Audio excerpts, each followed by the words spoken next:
السلام علیکم، کیسے ہیں آپ سب لوگ؟ امید ہے کہ خیریت سے ہوں گے۔ آج ہم لوگ ناول پڑھنے جا رہے ہیں سمیرہ حمید کا، ہماری موسٹ فیوریٹ رائٹر۔ ناول کا نام ہے خیال یار، اور ایز یوزول ہماری پیاری جو رائٹر سمیرہ حمید ہیں، یہ انہوں نے لکھا ہے اور اس کا انتساب ہے: میں پاکستان میں 3 خواتین سے بے حد متاثر ہوں، انہیں میں سے پہلی خاتون بلقیس ایدھی کے نام۔ سیاہ پالش سے پیانو جگمگا رہا تھا، اس کی جگمگاہٹ دھوکہ دہی کا پرتو بھی لگتی تھی اور حقیقت کی نشاندہی کرتی ہوئی بھی۔ وہ اس ہال کے آخری کنارے رکھا تھا، ہال جس کی وسعت پر گمان ہوتا تھا کہ وہ پھیل کر دنیا کے آخری کنارے کو جا چھوئے گا۔ اسی ہال کی روشنی میں اپنی روشنی الگ کرتے خیال نے پیانو پر اپنا ہاتھ رکھا۔ اپنی انگلیوں کی متوقع جنبش کے بارے سوچتے ہوئے اس نے بورڈ کا ڈھکن الٹ دیا اور اسٹول پر بیٹھ گیا۔ پیانو کی کنجیاں اس لمس کے انتظار میں تھی جس لمس کا الہام انہیں ابھی کچھ دیر پہلے ہوا تھا۔ اگر یہی طے تھا تو وہ اس طے شدہ دھن کو بجانے اور سننے کے لیے خود کو تیار کر چکی تھی۔ اسٹول پر بیٹھ کر وہ سامنے کاؤچ پر لیٹی صدہم کو دیکھنے لگا۔ صدہم، اس کی انگلیوں میں ایسا ارتعاش جاگا کہ اس نے کنجیوں کو چھوئے بنا ان پر اپنا جادو چکا دیا کہ صدہم نام کی صدا ہال کی وسعت کے ساتھ کائنات کا سفر کرنے لگی۔ صدہم، اگر میرے پاس غور و فکر کی کنجیوں کی جگہ ادائیگی کی کنجیاں ہوتی تو مجھے التجائیہ یہاں نہ آنا پڑتا۔ 2 انگلیوں کو اس نے پیانو کے سازوں پر رکھا، کنجیوں سے آواز تو آئی لیکن ساز نہ پید رہا۔ پھر ہاتھ کو کنجیوں پر ایک سرے سے دوسرے سرے تک گھسیٹتا چلا گیا، ہاتھ جو ارادے کی تکمیل میں اتنے ہی اہم ہوتے ہیں جتنی نیت عمل کی ادائیگی میں۔ کنجیوں کی پرشور تکرار اور الزام نے آواز و ساز پر کئی سوالیہ نشان بنا دیے۔ صدہم ویسے ہی سوتی رہی جیسے وہاں کچھ ہو ہی نہیں رہا تھا، نہ ہی کچھ ہونے والا تھا۔ ہم سوتے ہیں تو جاگنا کیوں نہیں چاہتے؟ کتنی پیاری ہے تمہیں یہ نیند صدہم، ایسی نیند تو صرف اسی وقت سویا جا سکتا ہے جب جاگنے کی جلدی ہو، نہ بیداری کی چاہ۔ دعا صورت اپنے دونوں ہاتھ کو ملا کر اس نے ان پر اپنا سر ٹکا لیا۔ اسے شدت سے اس دعا کی حاجت محسوس ہوئی جو صدہم کو جگا دے۔ وہ اس کی غفلت کو برداشت نہیں کر سکتا تھا، وہ تو شاید اسے قائل بھی نہیں کر سکتا تھا کہ وہ غافل ہے۔ اسے سمجھ نہیں آئی کہ وہ دعا میں کسے اولویت دے، اس حقیقت کو جو دھندلا رہی ہے یا اس دھن کو جو حقیقت بننے جا رہی ہے۔ اپنے قد سے بڑی اور اتنی ہی اونچائی پر لگی پینٹنگ کے سائے تلے رکھے کاؤچ پر وہ دونوں آنکھیں بند کیے لیٹی تھی۔ کاؤچ جس کے عین سامنے کئی 100 کتابیں دیوار کے سینے سے لگی اپنی لامحدود آنکھوں کی حقیقت یافتہ بینائی سے اسے دیکھ رہی تھی، بول رہی تھی، بتا رہی تھی کہ سونے والے بڑے گھاٹے میں رہتے ہیں۔ اٹھ جاؤ کہ جنہیں فلاح کی چاہ ہو وہ ایسے نہیں سویا کرتے، جو ایک بار دیکھ چکے ہیں وہ اندھوں کی صف میں مطمئن کھڑے نہیں ہوتے۔ وہ شام کو یہاں آئی تھی اور سوچتے سوچتے کاؤچ پر ہی سو گئی تھی۔ آج سے پہلے وہ کبھی اس جگہ نہیں سوئی تھی، نہ ہی اسے خیال آیا تھا کہ دادا کی لائبریری میں سویا بھی جا سکتا ہے۔ وہ اپنے منصوبے پر ایک آخری نظر ثانی کرنے آئی تھی کہ کہیں کوئی بھول چوک نہ ہو جائے۔ خیال نے اپنی آنکھوں کی نمی کو کنجیوں پر گرتے دیکھا۔ یوں ساز ایک دم سے بج اٹھے، اس کی 10 انگلیاں حکم کے تابع اور غفلت سے خوف زدہ ایسے پیانو پر حرکت پذیر ہوئی جیسے ساعتیں محدود ہو چکی ہوں، اور بھلائی سمٹ جانے کو صدہم کی آنکھ کھل گئی۔ ہال میں لگا فانوس روشن تھا، وہ اتنا روشن ہوگا کہ اس کی آنکھیں چندھیا جائیں گی، اسے اندازہ نہیں تھا۔ یہ اندازہ کرنے وہ پہلے یہاں کبھی ایسے سوئی بھی تو نہیں تھی۔ سونا جتنا ضروری ہو گیا تھا، جاگ جانا اتنا ہی مشکل لگا۔ اگر یہ ساز نہ بجتا تو قیامت ہی اسے جگاتی۔ جب اس کے نام کی پکار کی جاتی اور سوال و جواب کے لیے اسے حاضر کیا جاتا، تب جاگ جانے پر کیا حاصل؟ تب بیداری کس کام کی؟ سوئی جاگی آنکھوں سے وہ ادھر ادھر دیکھنے لگی۔ اسے ابھی تک یہ معلوم نہیں ہو سکا تھا کہ قیامت سے پہلے کس چیز نے اسے یوں نیند سے بیدار ہونے پر مجبور کر دیا تھا۔ کیا ہال میں لگے فانوس نے، جس کی روشنی تہ در تہ اس کے گرد دائرے بناتی جیسے جنگل کی حالت میں، یا قدم آدم کھڑکیوں کے نیموا پٹوں نے، جن کے پار سے ان پرندوں کی چہچہاہٹ صاف سنی جا سکتی تھی؟ وہ نفس رکھتے ہیں، نہ اس کی گستاخ اطاعت۔ اس کا اندازہ وہ کچھ دیر بعد کر سکی کہ اسے جگانے میں یہ سب عوامل کار فرماتے، اور خاص کر پیانو کی کنجیوں کے وہ سرجن کی زبان اس منصف کی ترجمانی کر رہی تھی جس کی انصاف پسندی کی وہ گواہ تھی۔ اپنے کھلے بالوں اور لہلکتے ہوئے دوپٹے کو سنبھالتی وہ چلتے چلتے پیانو کے قریب آنے لگی۔ پھر وہ خواب کی طرح رک گئی۔ اس نے ایسا سوچا بھی کیسے تھا کہ پیانو خود بخود بج رہا تھا؟ اسے یہ خیال کیوں نہ آیا کہ ساز خود بخود دو وہی صورتوں میں بجتے ہیں، ایک جادو کی صورت میں اور دوسرا خواب کی صورت میں؟ تو وہ خواب میں تھی یا کسی جادو کی زیر اثر؟ اٹھ گئی وہ پیاری لڑکی۔ جیسے ہی وہ اس کے بالکل قریب جا کر کھڑی ہوئی، اس نے گردن کو خم دے کر اس سے پوچھا۔ پیانو وہ ابھی بھی بجا رہا تھا، انگلیوں نے پہلے اس کے وجود کی نمائندگی کی۔ وہ درویش صفت تھی، پھر اس کے لبادے نے ایمان جس کا رنگ تھا، یقین جس کی بنت میں تھا، بے داغ اور اجلا، رنگ میں سفید، چمک میں نور۔ تم نے مجھے جگا دیا، مجھے اعتراف ہے، ہاں میں نے ایسا کیا، لیکن تمہیں جگا دینے کی خوشی بھی بہت ہے۔ کیوں؟ یہ ضروری تھا، اتنا ہی ضروری جتنا میرا اور تمہارا ایک ساتھ ہونا اس وقت، ابھی، فوراً۔ تمہیں معذرت خواہ ہونا چاہیے۔ تم معافی چاہتی ہو؟ دہراؤ ہماری معافی۔ الفاظ اہم نہیں، الفاظ ضروری بھی نہیں، تم بس ارادے پر کار بند رہنا۔ میں کیوں دہراؤں؟ کیونکہ جو تمہارا ارادہ ہوگا وہی میرا ہوگا۔ تمہاری خیر میری ہی تو ہوگی۔ تمہاری باتیں عجیب ہیں، یہ حقیقت ہے، مبہم اور بے معنی، واضح اور بامعنی۔ تم یہاں کیوں آئے ہو؟ تمہارے لیے آیا ہوں صدم۔ سنو یہ ساز کیا کہہ رہا ہے؟ اس کی انگلیاں عبادت گاہوں میں صف بندی کیے جھکتی اور اٹھتی لگتی تھی، باوضو اور باجماعت۔ صدم نے اپنی آنکھیں مسلی اور اسے دیکھا، غور سے دیکھا، پھر اسے سننے لگی۔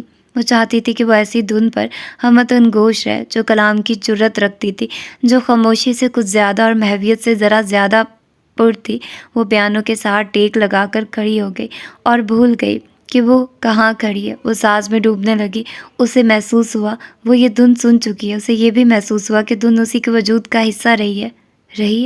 اس نے یہ بھی محسوس کیا کہ یہی دھن اب اس سے الگ ہو رہی ہے۔ اس نے یکدم بجانا بند کر دیا۔ اس نے بھی فوراً بند آنکھیں کھول دی۔ بجاؤ، صدم نے فرمائش کی۔ میں ایک جائز دھن بجا کر جاؤں گا، مگر اس کا انتخاب تمہیں کرنا ہوگا۔ صدم نے کہیں بہت پیچھے سفر کیا۔ اسے یاد آتے آتے رہ جاتا تھا کہ وہ اسے کہاں سے اور کیسے جانتی ہے۔ ایک لمحے کے لیے اسے لگا کہ وہ خود کو دیکھ رہی ہے۔ اگلے لمحے لگا کہ اس کا ہاتھ پکڑ کر جس پار وہ کہیں بار جا چکی ہے، اس پار سے اب وہ خود کو نکال لائی ہے۔ اسے یاد آتے آتے رہ جاتا وہ کون ہے، اور خود وہ کون تھی۔ کون ہو تم؟ وہ چاہتی تھی کہ وہ اسے یاد کرا دے۔ میں تمہارا خیال ہوں صدم، میں تم ہوں۔ میں جانتی ہوں میں کون ہوں، میں تم نہیں ہو سکتی۔ تم جانتی ہو میں کون ہوں؟ ابھی میری شناخت اتنی گم شدہ نہیں ہوئی کہ تم مجھے پہچان نہ سکو۔ میں پاکیزہ رہا ہوں، ان نیکوکاروں کی طرح جن کی روحوں پر گناہ کے چھینٹے ہوتے ہیں، نہ نفس پر کھینچا تانی کی ڈور۔ میں تمہاری عبادت، تمہاری ریاضت، تمہاری خیر ہوں۔ صدم نے چھمبے سے اسے دیکھا۔ وہ اٹھ کر کھڑا ہو گیا اور جھک کر ادا بجا لایا۔ میں تمہارا مشکور رہوں گا اگر میں ہمیشہ ایسا ہی رہا تو، ایسا، اتنا ہی خوبصورت اور پاکیزہ۔ دیکھو میرا مسکرانا، میرا چلنا، میرا بولنا، میں سراپا حسن ہوں، میں کائنات کا محور ہوں، میں محبت ہوں۔ تم محبت ہو؟ اس کے لہجے میں تمسخر نے اپنی آمیزش کرنی شروع کر دی تھی۔ کیا محبت سے خوبصورت کچھ اور ہے؟ وہ نرمی سے گویا ہوا۔ تم نے تو کہا تم میرا خیال ہو۔ صدم حیران ہوئی۔ کیا تمہارا خیال محبت نہیں؟ محبت میرا ایمان ہے، صرف خیال نہیں۔ صدم مغرور ہونے لگی۔ اگر محبت کو ایمان رکھتی تو مجھے آنا نہ پڑتا۔ کیوں آئے ہو پھر؟ خود کو بچانے نہ آتا صدم؟ جو تم کرنے جا رہی ہو تمہیں روکنے نہ آتا؟ کیا کرنے جا رہی ہوں میں؟ صدم نے حیرت سے اسے دیکھا۔ تم نے سنا نہیں، انسان جلد باز واقع ہوا ہے۔ تم بھی وہی انسان ہو؟ صدم کی بھویں تن گئی۔ ہاں ہوں، اگر جلد بازی سود مند ہو تو مجھے یہ جلد بازی منظور ہے۔ کیا تمہیں شر کی خیر سود مند لگتی ہے؟ کیا تم مجھے نیک و بدی کا سبق دینے آئے ہو؟ سوال کرنے آئے ہو مجھ سے؟ سوالوں سے ڈرانے آیا ہوں صدم، جن کے جواب نہیں ڈھونڈ پاؤ گی۔ ان سوالوں کو کیسے جھیل پاؤ گی؟ صدم نے کہکا لگایا۔ تمہاری باتیں عجیب ہیں، تمہاری طلب عجیب تر، تمہاری چاہت جواب طلب۔ خیر، سمیٹ چکی ہو تو شر کی طرف کیوں بڑھ رہی ہو؟ تم تو ہادی سے محبت کرتی ہو صدم، تمہیں ہادی چاہیے، چاہت بدل کیوں رہی ہو؟ صدم نے اسے ایسے دیکھا جیسے جادو کی چھڑی سے وہ اسے ہادی دینے آیا ہو۔ صدم کی آنکھیں نم ہو گئی۔ نہ چاہ بدلی ہے، نہ چاہت، اس نے سرگوشی کی۔ مجھے دیکھو صدم، پہچانو مجھے، میرے حسن کو دیکھو، ایمان سے بھرا میرا دل، خیر کی طرف لپکتے میرے ہاتھ پیر، بھلائی کہتے سنتے دیکھتے میرے زبان کان آنکھ، حد میں رہتا میرا نفس، دیکھو مجھے، میں مجسم حسن ہوں، میں تم ہوں۔ وہ خاموش ہوا اور پلٹ کر پیانو کے قریب جا کر کھڑا ہو گیا۔ صدم اس کی خوبصورتی کو مبہوت دیکھ رہی تھی۔ کیا تم نے مجھے مجسم حسین دیکھ لیا ہے صدم؟ میں کیسا تھا؟ صدم نہ سمجھی سے اسے دیکھنے لگی۔ میں کیسا تھا؟ نیو البتہ اسے چونکا دیا۔ اس کی پشت صدم کی طرف بڑھ گئی، اس کے ہاتھوں کی جلد پھٹنے لگی، وہ بنجر ہو گئی اور اس میں دراڑیں پھوٹنے لگی۔ یہی دراڑیں تنا ہوا جال بن کر ایسے ٹوٹی جیسے مکڑی کا جال جو ایک ہی لپیٹ میں سارے کا سارا لپٹ گیا۔ کراہیت کی ابتدا ہاتھوں سے ہوئی، بھدے اور بدنما، غلیظ اور ناپاک۔ یہ کیا ہوا؟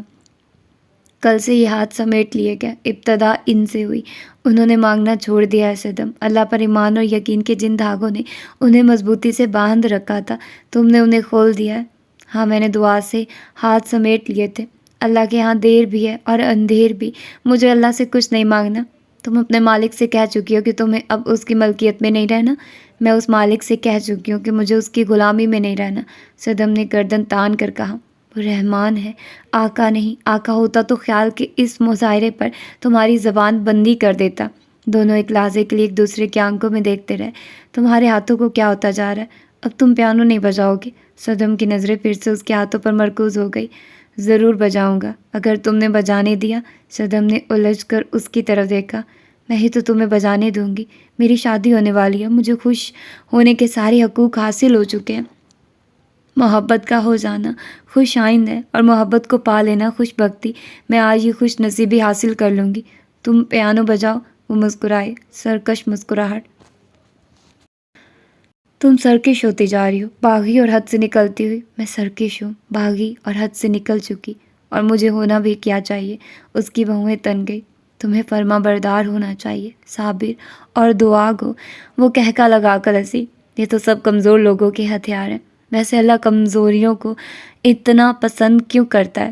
اللہ اس انسان کو پسند کرتا ہے جو نفس کی لگاموں کو اپنے ہاتھ میں رکھتا ہے، نہ کہ نفس کو اپنی لگامیں تھما دیتا ہے، جو اپنے نقص پر نظر رکھتا ہے، گمراہی سے بچتا ہے، ہر پل اپنی اصلاح کرتا ہے۔ اصلاح یہی ہے کہ ہم اپنے دل کو مار لیں، روئیں، چلائیں، تکلیف میں رہیں اور پھر صبر کر کے رہ جائیں۔ اصلاح یہ ہے کہ یہ سب فانی ہے، فانی چیزوں کے لیے نہ روئیں، نہ چلائیں، نہ تکلیف میں رہیں۔ اللہ نے اشرف بنا کر جو شرف دیا ہے اسے واویلوں کی نظر نہ کریں۔ اگر میں ایسی ہی اشرف ہوتی تو اللہ مجھے وہ دیتا جو میں مانگتی ہوں۔ اگر اشرف نہ ہوتی تو اللہ دعا مانگنے کی فضیلت ہی تمہیں نہ دیتا۔ دعا تو عبادت ہے، جو اللہ پر ایمان رکھتے ہیں وہ اس عبادت سے دور نہیں رہتے۔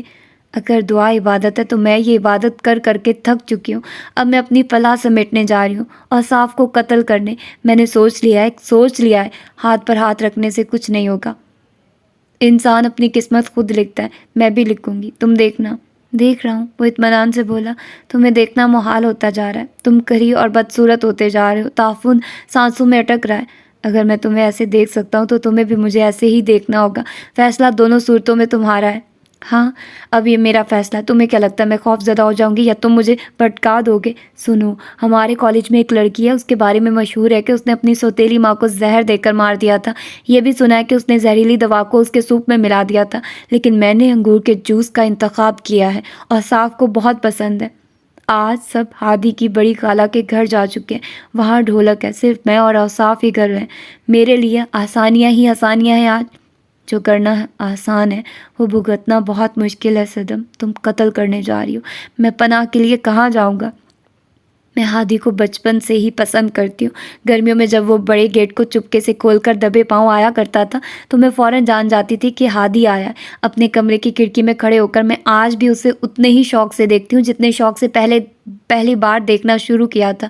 لان میں وہ دادا کے ساتھ کرکٹ کھیلتا، پاپا کے ساتھ والی بال، چچا کے ساتھ ریسلنگ یا باقی سب کے ساتھ بیڈمنٹن۔ میں اسے کھڑکی سے دیکھتی یا لان میں بیٹھ کر دیکھتی ضرور تھی۔ کیا تم میرا حال نہیں دیکھ رہی؟ کیا تمہیں نظر نہیں آ رہا کہ بدصورتی اپنی صورت مجھ میں نمایاں کرتی جا رہی ہے؟ اور صاف بڑھ چڑھ کر ہر کھیل میں اس کے ساتھ حصہ لیتی تھی۔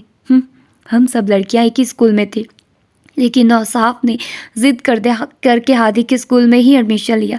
اس کے کالج میں، اس کے ڈپارٹمنٹ میں وہ ہادی کا سایہ بنتے بنتے اس کے دل کا حصہ بن گئی۔ لیکن ایسے بھی کبھی ہوتا ہے کیا؟ جو چیز پہلے سے ہی کسی اور کی ہو، وہ نہ دی جا سکتی ہے نہ لی جا سکتی ہے۔ ہادی کوئی چیز تو نہیں جسے اٹھا کر وہ اپنے کمرے میں لے جائے؟ ایمان کوئی چیز تو نہیں جسے کسی انسان کے لیے بے ایمان کر لیا جائے؟ بچپن سے لے کر اب تک اوصاف نے ہادی پر اپنا حق ثابت کرنا چاہا۔ وہ کہتی ہے وہ ہادی سے محبت کرتی ہے۔ کیسے کر سکتی ہے وہ ہادی سے محبت؟ ہادی سے تو میں محبت کر چکی ہوں، وہ تو اس کی سوچ میں آنے سے بہت پہلے میرے نصیب میں آ چکا تھا۔ کیسے وہ ہادی پر قبضہ کر سکتی ہے؟ وہ تو یہ بھی نہیں جانتی کہ ہادی کس کروٹ سوتا ہے، کس کروٹ اٹھتا ہے، کتنا وقت سوتا ہے۔ میں جانتی ہوں سب، بہت کچھ جان چکی ہوں۔ کیا تم نے سب جان لیا ہے؟ جو سب جانتا ہے وہ تو خدا ہے۔ تم خدائی صفت کا دعویٰ کر رہی ہو؟ صدم، تم بہت اچھی لیکن بہت ڈرپوک بچی ہو، جو مائیں میری طرح بیمار ہوں اور ان کی بیٹیاں تمہاری طرح گھٹی گھٹی ہوں تو مت پوچھو کہ انہیں کتنا ڈر لگتا ہے، کیسے کیسے وسوسے انہیں گھیرے رکھتے ہیں۔ میری صدم، میری پیاری صدم، بہادر نہیں بن سکتی تو اتنی ڈرپوک بھی نہ بنو۔ برا وقت شاید جلدی ہی آ جائے۔ تمہارا کڑا وقت تو اسی دن شروع ہو گیا تھا جس دن تم میرے گھر پیدا ہوئی تھی۔ میں تمہیں موت کی حقیقت نہیں بتانا چاہتی، لیکن یہ اتنی بڑی حقیقت ہے کہ خود ہی سب پر آشکار ہو جاتی ہے۔ کاش موت کا فرشتہ ایک دکاندار ہوتا جسے کچھ دے کر ہم زندگی کا کچھ وقت خرید سکتے۔ کیا وہ خوشامد کو پسند کرتا اور میں کتنے ہی جتنوں سے اس کی خوشامد کر کے کچھ ادھار لے لیتی وقت۔ لیکن ایسا نہیں ہو سکتا۔ میں اب تسلیوں اور سہاروں کی تلاش میں ہوں، اپنے لیے نہیں، تمہارے لیے۔ میں نہیں چاہتی کہ میرے مرنے پر تم رو۔ میں چاہتی ہی نہیں کہ تم پر کبھی ایسا وقت آئے کہ تمہیں رونا پڑے۔ اگر کوئی آنسو پونچھنے والا موجود نہ ہو تو رونا بڑا تکلیف دہ ہوتا ہے۔ صدم، کبھی مت رونا۔ نہیں روگی نا؟ اس کے آنسو گرنے لگے اور سر نفی میں اسے دیکھ کر وہ اداس ہو گئی۔ میرے کہنے پر تم کچھ تو کر ہی سکتی ہو۔ اپنی ماں کی کسی نصیحت کو تو حکم مانو، مجھے کوئی تو اطمینان دو۔ صدم نے بڑھ کر ان کا سر چوم لیا اور پھر آنکھیں زویا کی آنکھیں دھندلا گئی۔ اس کی سمجھ میں نہیں آیا کہ کیا کہے اور کیا رہنے دے۔ میری بیماری سے اتنا ضرور ہوا ہے کہ تمہارے دادا اور میرے عقیل انکل نے میری ایک بات مان لی ہے۔ وہ رکی۔ میری درخواست پر تمہارے دادا نے تمہارا رشتہ ہادی کے ساتھ طے کر دیا۔ ہادی تمہارا کزن ہے اور اچھا دوست بھی ہے۔ بہت اچھا لڑکا ہے ہادی، مجھے بہت پسند ہے۔ صدم، تمہیں اس لیے یہ سب بتا رہی ہوں تاکہ تم یاد بھی رکھو اور دھیان بھی۔ تمہیں اپنے اور ہادی کے اس رشتے کا پاس رکھنا ہے۔ تمہیں اس رشتے کو ایسے ہی نبھانا ہے۔ لوگ تمہیں میری بیٹی ہونے کے طعنے دینا چھوڑ دے۔ صدم کی نظریں اپنی ماں کے چہرے پر گڑ گئی۔ وہ اس خبر پر حیران تھی۔ بیٹا، لوگوں کے پاس جو ہے اس پر نظر نہ رکھنا، مگر جو تمہارا ہے اس کا ضرور خیال رکھنا۔ تمہیں اپنے حق کی پہچان ہونی چاہیے اور دوسروں کے حقوق کی بھی۔ کسی کا حق غصب نہ کرنا اور نہ اپنا ہونے دینا۔ کاش تم کچھ تو تھوڑی سی ہی سمجھدار ہوتی۔ تمہاری ماں نہیں ہوگی تو تمہارا خیال کون رکھے گا؟ صدم، تمہیں خود ہی اپنا خیال رکھنا ہے۔ رکھو گی نا اپنا خیال؟ اللہ، وہ ہے ہم دونوں کے ساتھ ماما۔ زویا نے چونک کر اسے دیکھا۔ میں نے اللہ کو ناراض کر دیا، اپنے ماں باپ کا دل دکھایا۔ اللہ کا دل شاید ماں باپ کے اندر دھڑکتا ہے۔ جب ہم ایسا دل توڑ دیتے ہیں جس میں اللہ رہتا ہے تو پھر اللہ ہمارا بھی نہیں رہتا۔ اللہ ہمیشہ ہمارا رہتا ہے ماما۔ وہ آج بھی آپ کا ہے، میرا ہے۔ مجھے اللہ پر تمہارا یقین بہت پسند ہے صدم۔ یہ یقین تمہیں ہمیشہ حاصل رہے، تمہیں کبھی اللہ سے دور نہ جانا پڑے۔ آپ بھی اللہ سے دور نہیں ہیں۔ میں ہر ایک سے بہت دور نکل گئی ہوں صدم۔ زندگی کے اس مقام پر مجھے لگتا ہے میں اپنی ساری ہی بازیاں ہار گئی ہوں۔ اب ایک آخری بازی بچی ہے، تم جیت جانا صدم۔ میری طرح نہ ہو جانا، خوش رہنا اور دوسروں کو خوش رکھنا۔ اس رات زویا ساری رات بولتی رہی اور صدم سنتی رہی۔ ٹھیک 3 دن بعد وہ اسے ہمیشہ کے لیے چھوڑ گئی۔ وہ ہائی بلڈ پریشر اور ذیابیطس کی مریضہ تھی۔ 1 ماہ پہلے بی پی شوٹ ہونے کی وجہ سے وہ کوما میں چلی گئی تھی۔ 3 دن بعد وہ ہوش میں تو آ گئی تھی، مگر اس کی صحت دوبارہ بحال نہیں ہو سکی۔ بیماری اس کے جسم کو نہیں، دل کو لگی تھی۔ بس دل کی اسی بیماری کی آخری سٹیج پر تھی وہ۔ اس سے اگلی سٹیج پر موت اس کی منتظر تھی۔ صدم، 13 سال کی الگ تھلگ خاموش بیچاری سی لڑکی بیچاری ہی رہ گئی۔ اس نے زندگی میں بہت بڑی خوشیاں نہیں دیکھی تھی، مگر ایک بہت بڑا غم دیکھ لیا تھا۔ اس کے خواب بڑے بڑے نہیں تھے، لیکن اس کی زندگی کی ایک بڑی حقیقت ماں ایک خواب بن گئی تھی۔ زویا سے اس نے کہہ دیا تھا کہ اللہ اس کے ساتھ ہے، لیکن ماں کے مرنے کے بعد اس نے اللہ کو خود سے دور محسوس کیا۔ اگر اللہ اس کے قریب ہوتا تو اس کے دل کے قریب لوگوں کو اس کی زندگی میں موجود رکھتا۔ وہ اسے اتنا ہی دکھ دیتا جتنا وہ سہ سکتی، اتنی ہی تکلیف جس پر وہ کرا نہ سکتی، واویلا نہ کرتی، صبر کر سکتی۔ زندگی کی سب پیاری چیزیں تکلیف دیکھ کر کے جاتی ہیں، جیسے زندگی جو موت لے کر آتی ہے۔ وقت ہمیشہ بدل جاتا ہے، برا تب ہوتا ہے جب وقت کے ساتھ لوگ بھی بدل جاتے ہیں۔ اس کے پاپا احسن رضا نے اپنی نرگس سے اپنی منگنی ختم کر کے اس کی ماما زویا سے شادی کی تھی۔ صدم کے دادا ذاکر رضا نے انہیں گھر سے باہر نکال دیا تھا، بزنس، گھر، دولت، ہر چیز سے بے دخل کر دیا تھا۔ احسن رضا 7 سال تک گھر اور خاندان سے بے دخل رہے، بے اولاد رہے، اکیلے اور تنہا ہو گئے، اپنی زندگی کی بدحالی پر کڑتے رہے۔ پہلے انہیں لگتا تھا کہ زویا کے بغیر مر جائیں گے، پھر وہ گھر والوں کے لیے تڑپنے لگے۔ گھر واپس جانے اور اپنے ماں باپ کو خوش کرنے کے لیے انہوں نے ان کی مرضی سے دوسری شادی کر لی۔ میں بے اولاد نہیں رہنا چاہتا زویا، تمہیں ڈاکٹرز نے صاف صاف کہہ دیا کہ تم ماں نہیں بن سکتی۔ میں ماں نہیں بن سکتی، لیکن آپ باپ بن سکتے ہیں، اللہ جلد آپ کو صاحب اولاد کرے۔ اور وہ کیا کہتی، 7 سال پہلے جو شخص ان کے لیے سب کچھ چھوڑ آیا تھا، 7 سال بعد وہ انہیں تقریباً چھوڑ رہا تھا، وہ دوسری شادی کر رہا تھا، اپنے آبائی گھر رہنے لگا تھا۔ دوسری شادی ہو جانے کے بعد زویا کو بتا رہا تھا وہ انسان ہی بدل گیا جس کے لیے زویا نے اپنا گھر چھوڑا تھا۔ تو وہ حالات کے بدلنے کا کیا شکوہ کرتی، وہ اس سے وہ سوال کیوں کرتی جس کا جواب وہ جانتی تھی۔ زویا اپنے گھر میں رہنے لگی اور احسن اپنے آبائی گھر رضا ہاؤس میں۔ 1 سال کے اندر اندر وہ ایک بیٹے کے باپ بن گئے، دوسرے سال دوسرے بیٹے کے، اور چوتھے سال 2 بیٹیوں کے، صدم اور اوصاف کے۔ اللہ تعالیٰ نے زویا کو بھی اولاد سے نواز دیا تھا۔ احسن اکثر بیٹوں کو زویا کے پاس لے آتے تھے۔ رضا ہاؤس میں ہونے والی تقاریب میں زویا بھی چلی جایا کرتی تھی۔ انہیں کوئی خاص رتبہ یا پروٹوکول نہیں ملتا تھا، مگر بہت زیادہ سرد رویے بھی نہیں ملتے تھے۔ صدم کی دادی ان کا خیال رکھتی تھی، ان کی گود میں احسن کی اولاد تھی، اس لیے تھوڑا بہت حق زویا کو بھی دے دیا گیا تھا۔ خاندان میں شامل ہونے کا کچھ عزت انہیں بھی مل گئی تھی۔ ان دنوں صدم اپنی زندگی سے بہت خوش تھی۔ اسے معلوم نہیں تھا کہ رضا ہاؤس کیا ہے، وہ اور زویا وہاں کیوں نہیں رہتے، زویا وہاں جانے سے کیوں گھبراتی ہے۔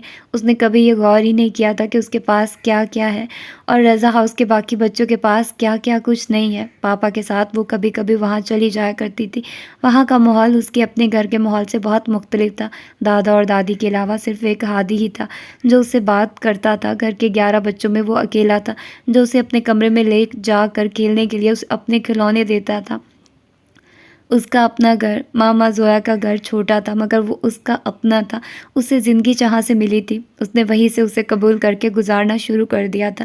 زندگی اسے ویسی ہی پیاری تھی جیسے وہ اسے ملی تھی۔ وہ زویا کی اکلوتی اور لاڈلی بیٹی تھی۔ ان دونوں کے درمیان محبت حد سے سوا تھی، اور بس اس سے زیادہ اسے کیا چاہیے تھا۔ دادا پاپا سے زیادہ گھر آنے لگے۔ وہ صدم سے بہت پیار کرتے تھے، اکثر اسے اپنے ساتھ گھمانے لے جاتے تھے۔ وہ زویا کو بھی پسند کرنے لگے تھے، ان تینوں کا تعلق بننے لگا تھا۔ تم نے ایسا کیوں زویا؟ ایک دن وہ زویا سے شکوہ کر ہی بیٹھے۔ زویا ان کے آفس میں کام کرتی تھی، احسن نے وہی زویا کو پسند کیا تھا۔ وہ پاگل پن تھا پاپا، محبت کا پاگل پن۔ نہ احسن نے آپ لوگوں کا سوچا، نہ میں نے اپنی فیملی کا۔ آپ ناراض رہے تو میرے والدین بھی راضی نہیں رہے، آپ دونوں کو چھوڑا تو سب چھوڑنا پڑا، سکون، اطمینان، خوشی۔ پتہ نہیں پاپا انسان کو ایسا کیوں لگتا ہے کہ وہ فلاں چیز یا انسان کے بغیر مر جائے گا۔ اگر کوئی مجھے 7 سال بعد کی زندگی دکھا دیتا تو میں احسن سے شادی نہ کرتی۔ میں ان سے اب بھی محبت کرتی ہوں، لیکن صرف ان سے محبت میرے لیے پوری خوشی نہیں بن پا رہی۔ ان دنوں محبت کے لمبے لمبے فلسفے سیکھ لیے تھے ہم دونوں نے، اب احسن کو میرے چھوٹے چھوٹے حقوق بھی یاد نہیں۔ ان دنوں مجھے لگتا تھا کہ سچ اگر دنیا میں کہیں بولا جا رہا ہے تو وہ صرف احسن کی زبان سے بولا جا رہا ہے۔ مجھے معلوم نہیں تھا کہ کچھ سچ جھوٹ میں ڈھال دیے جانے کے لیے بولے جاتے ہیں۔ اپنے والدین سے ملا کرو، انہوں نے پیار سے کہا۔ چلی جاتی ہوں کبھی کبھی ان سے ملنے، بھائی تو دونوں امریکہ شفٹ ہو چکے ہیں، شاید اماں ابا بھی ان دونوں کے پاس ہی چلے جائیں۔ اس نے اداسی سے کہا۔ ابھی بھی وہ ناراض ہیں تم سے؟ میں خود سے بہت ناراض ہوں۔ جب میں گھر سے احسن کے لیے نکلی تھی تو اماں جوان تھی، اب جب جاتی ہوں ان سے ملنے تو وہاں ان کی جگہ ایک بوڑھی عورت ملتی ہے۔ جو کھانستی ہے، بات کرتے کرتے رک جاتی ہے، جو مجھے گلے سے تو لگاتی ہے لیکن ممتا کی گرمائش نہیں دیتی، میری پیشانی تو چوم لیتی ہے لیکن اپنے لمس سے دور رکھتی ہے، جو میرا ہاتھ تو پکڑ لیتی ہے لیکن اپنا پکڑنے نہیں دیتی۔ تمہارے وہم ہے بس سب زویا۔ پاپا، میری ماں، وہ بھی میرے بعد گھر سے نکل آئی تھی، فرق صرف اتنا ہے کہ وہ ابھی بھی گم شدہ ہے اور میں انہیں گھر میں ڈھونڈتی ہوں۔ میں نے اب جانا کہ انسان دنیا میں چاہے کوئی بھی گناہ کر لے لیکن ماں باپ کا دل دکھنے کا گناہ نہ کرے۔ مجھے یقین ہوتا جا رہا ہے کہ یہ گناہ معاف ہوتے ہوتے بھی بڑی اذیتیں دے جاتا ہے، معاف ہوتے ہوتے بھی یہ حقیقی معافی تک نہیں جا پاتا۔ ایسے نہ سوچو زویا، تم اپنی صحت اور خراب کر لو گی۔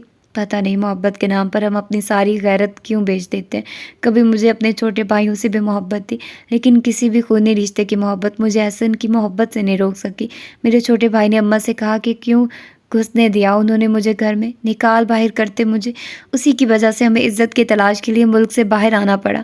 تم جانتی ہی ہو زویا کہ ہمارے معاشرے میں لڑکیوں کے ایسے اقدام کو اچھی نظر سے نہیں دیکھا جاتا، انہیں معاف تو بالکل نہیں کیا جاتا۔ پاپا، وہ تو میرے بھائی ہیں، اتنا بڑا دل نہیں رکھتے، مجھے تو اللہ بھی شاید ہی معاف کرے۔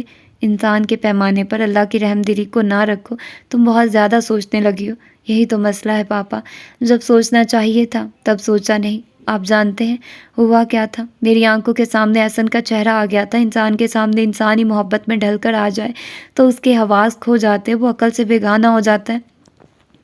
احسن بہت لاپرواہ ہو گیا ہے تم سے، میں کرتا ہوں اس سے بات۔ جب میں نے اپنی زندگی سے لاپرواہی برتی تو بدلے میں مجھے بھی لاپرواہی ملنی چاہیے۔ مجھے نہیں معلوم تھا کہ ایک ہستی کھیلتی شوخ و چنچل لڑکی اتنی جلدی خود پر ایسے بڑھاپا طاری کر سکتی ہے۔ وہ تلخی سے ہنس دی۔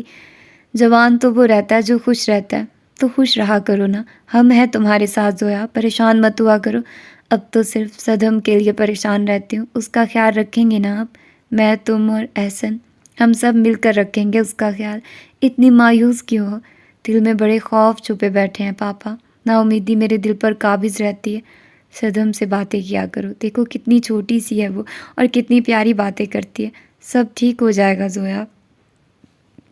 احسن رضا نے گھر آنا چھوڑ دیا تھا، وہ گھر کے اخراجات کے لیے پیسے دینے آتے اور چلے جاتے، اب ان کے لیے زویا کی بس اتنی ہی اہمیت رہ گئی تھی۔ ویسے بھی آج کل وہ اپنی دوسری بیوی نورین سے محبت کر رہے تھے اور نورین کو ان کا یہاں آنا پسند نہیں تھا۔ زویا کی بیماری بڑھنے لگی تو ذاکر رضا انہیں رضا ہاؤس لے آئے۔ رضا ہاؤس، جہاں صدم کی چھوٹی چچی احسن کی سابقہ منگیتر نرگس رہتی تھی اور اس کی سوتیلے ماں نورین بھی۔ یہ دو لوگ ان دو لوگوں کو پسند نہیں کرتے تھے۔ نورین نے دبا اور نرگس نے کھل کر اعتراض کیا لیکن ذاکر رضا نے کسی کی نہیں سنی۔ وہ اور کیا کرتے؟ احسن کو زویا کی کوئی فکر نہیں تھی۔ زویا بیماری میں صدم کے ساتھ اکیلی رہتی تھی، اس حالت میں زویا کو اکیلا نہیں چھوڑا جا سکتا تھا۔ کتنی بری جگہ تھی وہ، جہاں ایک بیمار اور بیمار ہونے لگا تھا۔ زویا ان دونوں کی نفرت برداشت نہیں کر سکی، وہ خالی ہاتھ تھی، اس کے پاس اپنا کچھ بھی نہیں تھا، شوہر بھی نہیں۔ اگر احسن اب زویا سے اور محبت نہیں کر سکتے تو خیال تو رکھ سکتے تھے نا۔ راتوں کو زویا تکلیف سے کراتی تو اس کے پاس صرف صدم ہوتی تھی۔ احسن اپنی بیوی کے ساتھ ہوتے، صدم بھی اتنی ہمت نہیں ہوتی تھی کہ وہ رات کے ان پہروں میں اپنے باپ کے کمرے کا دروازہ بجا کر انہیں اپنی ماں کے پاس لے آئے، الٹا وہ خود بھی زویا کے ساتھ رونا شروع کر دیتی تھی۔ نرگس کو ان دونوں کا وجود گھر میں کسی صورت برداشت نہیں تھا۔ وہ صدم کے سامنے زویا کو یہ جتانے آ جاتی کہ یہ بیماری زویا کے کیے کی سزا ہے، وہ گھر سے بھاگی ہوئی لڑکی تھی، اسے چین کیسے مل سکتا تھا؟ یہ انجام تھا اس گناہ کا جو زویا نے احسن کو نرگس سے چھین کر کیا تھا، انجام اس گناہ کا جس کی توبہ وہ رات دن کیا کرتی تھی۔ اللہ مجھ سے ساری نعمتیں چھین لے، گویا اللہ کی شان نہیں، کوئی اللہ کی شان نہیں، لیکن میں یہ ہر جانہ دینے کے لیے تیار ہوں۔ میں چاہتی ہوں وہ میرے جسم، میرے سکون، میرے روح سے ہر طرح کا ہر جانہ لے لے اور بدلے میں اس تکلیف کو کم کر دے جو میرے ماں باپ نے جھیلی روز ازل۔ جو والدین سے ان کے فرائض کے بارے میں پوچھا جائے گا تو وہ میرے والدین سے میرے گناہ کا سوال نہ کریں کہ میں ایسی تنزلی کا شکار کیوں ہوئی، ان سے کہاں کوتاہی ہوئی کہ میں نے ایسی غلطی کی۔ میں ایک عرصہ خود کو یہ تسلی دیتی رہی ہوں کہ میں نے نکاح کیا ہے، شرعی حکم پورا کیا ہے، میری کوئی غلطی نہیں، اور ایک عرصہ مجھے یہ تسلیاں درکار رہی کہ شرعی کاموں میں ایسی بے سکونیاں نصیب نہیں ہوتی۔ دنیا کے کسی بازار سے اگر مل سکتا تو میں گزرا وقت لے آتی اور پھر اس وقت میں ایک نصیحت لکھ کر اپنے پاس رکھ لیتی کہ جس چیز کی چاہت سمندری طوفان کی حیثیت اختیار کر لے اسے چھوڑ دینا چاہیے۔ کشتی ڈوبنے سے یا پاش پاش ہونے سے بچ بھی گئی تو بے سمت ہونے سے نہیں بچے گی۔ زویا رات دن روتے روتے یہی کچھ بڑبڑاتی رہتی۔ کتنی بار احسن سے کہہ چکا ہوں کہ تمہارا خیال رکھا کرے۔ ذاکر رضا شرمندہ ہوتے، وہ میرا خیال نہ رکھے، لیکن صدم تو ان کی بیٹی ہے، اس کی ضرورتوں میں محبت اور توجہ بھی شامل ہے۔ تمہارے پاس لاتا ہوں احسن کو، سمجھاتا ہوں اسے، انہیں صرف صدم کے لیے سمجھا دے پاپا، صدم کو اپنے سینے سے لگا لے، وہ بیٹی ہے احسن کی۔ زویا کیسی باتیں کرتی ہو، باپ کی محبت ایسی ہی ڈھکی چھپی ہوتی ہے۔ کاش ایسا ہی ہوتا، لیکن اوصاف کے لیے احسن کی محبت ڈھکی چھپی نہیں ہے۔ میرے لیے اوصاف بھی صدم جیسی ہی ہے، لیکن احسن کے لیے صدم اور اوصاف جیسی نہیں ہے۔ کچھ بچے لاڈلے بھی تو ہوتے ہیں، وہ صدم کو لاڈلی نہ رکھے لیکن اس سے پیار تو کرے۔ کیا میری محبت کے ساتھ میری اولاد کی محبت بھی ختم ہو گئی ان کے دل سے؟ احسن ایسا ہی رہا ہے، جتنا ضدی اتنا ہی غیر یقینی۔ پہلے ضد سے نرگس سے منگنی کی، پھر تم سے شادی کر لی۔ کاش میں بھی یہ جان جاتی کہ احسن اتنے غیر یقینی ہیں تو ان کی محبت پر اتنا یقین نہ کرتے۔ زویا نے لمبا گہرا سانس لیا۔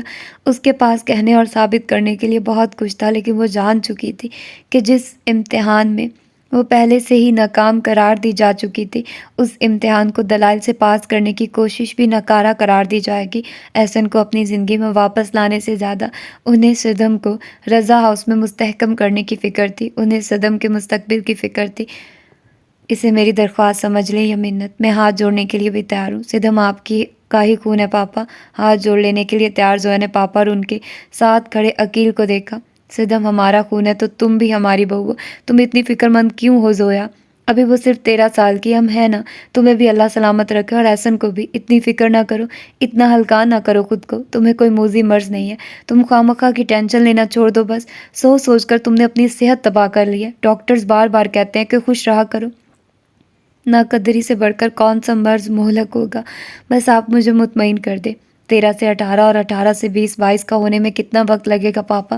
میری ایک ہی بیٹی ہے، آپ سے کیسے کہوں کہ اس کی کتنی فکر ہے، اس کے اکیلے رہ جانے کے خیال کا درد بے جان لیوا ہے۔ اس درد کی دوا مجھے کرنے دے، مجھے دلی سکون دے دے۔ دادا نے عقیل کی طرف دیکھا۔ مجھے کوئی اعتراض نہیں، عقیل فوراً بولے۔ وہ احسن سے چھوٹے تھے اور مزاج میں ان سے بہت مختلف تھے، وہ حالات سے سمجھوتا کر لیتے تھے، اسی لیے احسن کی منگیتر نرگس سے بھی شادی کر لی تھی۔ میرے 3 بیٹے ہیں، جس کے لیے چاہیں ہاں کر دے بھابھی کو۔ ذاکر رضا نے کچھ دیر تک سوچا۔ زمان اور شرجیل تو کافی بڑے ہیں صدم سے، ہادی ٹھیک ہے، نرگس مجھے پسند نہیں کرتی، لیکن صدم احسن کا خون ہے، پاپا آپ اس بات کا خیال رکھیے گا، وہ احسن کی بیٹی ہے۔ ہادی اور صدم کا رشتہ پکا سمجھیے بھابھی، نرگس کی فکر نہ کرے، وقت کے ساتھ سب کچھ ٹھیک ہو جائے گا، ہمارے خاندان کا حصہ ہے صدم، میرے بھائی کی اولاد ہے۔ عقیل نے زویا کو ہر طرح سے تسلی دینی چاہی۔ مجھ سے وعدہ کرے، زویا نے التجائیہ کہا۔ میرا وعدہ ہے بھابھی، صدم ہماری ہی بیٹی بنے گی، اگر آپ چاہیں تو نکاح کر لیتے ہیں۔ نہیں نہیں نہیں، مجھے اعتبار ہے آپ پر، بچے ابھی چھوٹے ہیں، نکاح ٹھیک نہیں رہے گا، بس آپ کی زبان کافی ہے۔ لیکن یہ زبان کافی نہیں رہی۔ 3 دن بعد زویا کا انتقال ہو گیا اور صدم اکیلی رہ گئی۔ ایک وقت میں اس کے پاس ایک ہی کیوں ہوتا تھا، ماں تھی تو ہادی نہیں تھا، ہادی ملا تو ماں نہیں رہی، اور اب ہادی، وہ بھی اپنی چیزوں کا خیال رکھتے، ان سے پیار کرتے، رشتوں کا احترام کرنا۔ زویا نے اسے اچھی طرح سے ہادی اور اس کے رشتے سے متعلق بتا دیا تھا، وہ ہادی سے زویا کی طرح ہی محبت کرنے لگی۔ اس کی زویا والی غلطی نہیں دہرائی تھی، نہ اس نے کسی اور کی طرف دیکھا تھا، نہ کسی اور کے بارے میں سوچا تھا۔ ہادی کے ساتھ اسے اپنے رشتے کا پورا احساس تھا۔ ہادی کو میری امانت سمجھ لو صدم، خیانت نہ کرنا کبھی، جیسے میں نے اپنی ماں سے کی تھی، اس کے علاوہ کسی اور کی طرف نہ دیکھنا۔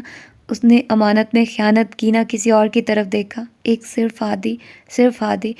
تمہاری اس گھر میں اتنی ہی حیثیت ہے کہ تم احسن کی بیٹی ہو، اور تم اتنی ہی بے وقت ہو جاتی ہو کیونکہ تمہاری ماں زویا ہے۔ ہادی سے شادی ہو جائے گی تو تم معتبر ہو جاؤ گی، خاندان کے ساتھ جڑ کر رہو گی تو ٹھیک رہو گی، ورنہ زویا کی طرح اکیلی ہسپتال میں بستر پر پڑی موت کی آمد کی چاپ سنو گی۔ وہ خاندان کی حیثیت کو اچھی طرح سے سمجھ گئی تھی، اس کا خاندان ہادی تھا، اس کی زندگی، اس کی ماں کی پسند اور اس کا ہونے والا شوہر۔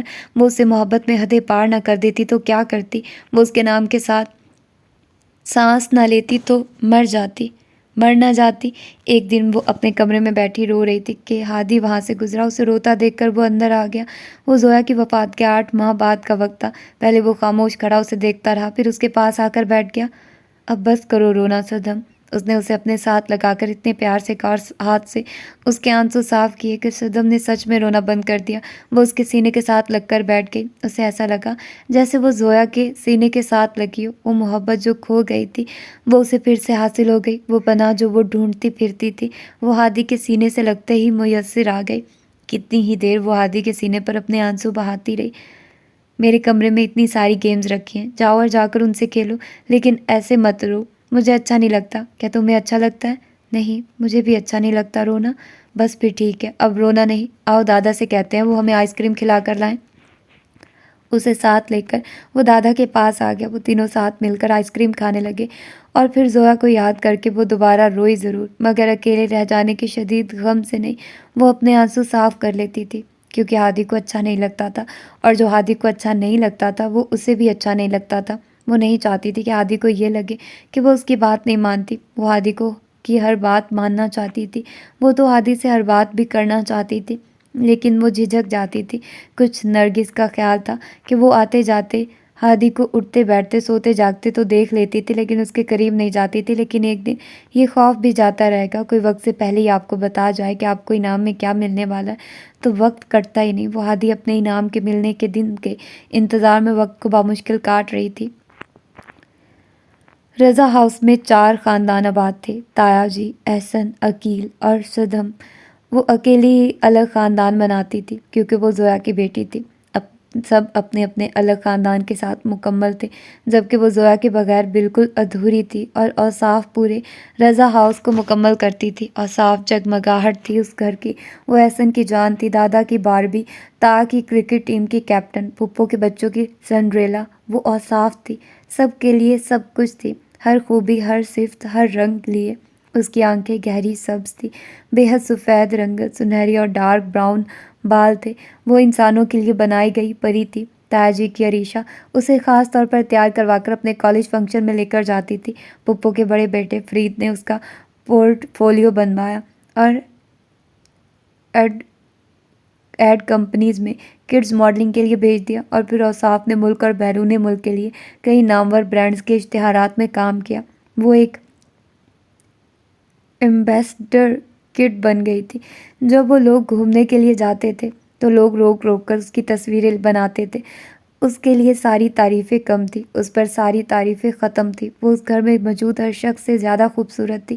وہ بے انتہا خوبصورت تھی۔ اوصاف باربی ڈال، ماڈل کڈ، فیمس سنڈریلا، اتنا سب کچھ، اور پھر ہادی بھی۔ وہ سب کا سب کچھ لے لیتی، اس کا صرف ایک ہادی چھوڑ دیتی۔ پاپا کی ساری محبت اس کے پاس تھی، اس کی محبت چھوڑ دیتی۔ سب لڑکیاں لاہور کالج جاتی تھی، صدم بھی وہیں گئی، مگر اوصاف کو لمس جانا تھا۔ کیوں؟ کیونکہ وہاں ہادی تھا۔ دادا اسے وہاں بھیجنا نہیں چاہتے تھے، انہیں وہاں کا ماحول پسند نہیں تھا، مگر ہادی کو جانا تھا تو اوصاف کو بھی جانا تھا۔ وہ ہر اس جگہ موجود ہوتی جہاں ہادی موجود ہوتا تھا۔ خاندان بھر میں ان کی دوستی مشہور تھی۔ ان دونوں کی دوستی نہ جانے کب شروع ہوئی، تب جب ہادی اسے بیبی کار میں بٹھا کر لان کی سیر کرواتا یا اس کے ساتھ کرکٹ اور والی بال کھیلتا، شاید تب جب وہ اسے بائی سائیکل چلانا سکھاتا تھا، اور تب جب دونوں دادا کی کار چپکے سے ان سے پوچھے بغیر لے جانے لگے۔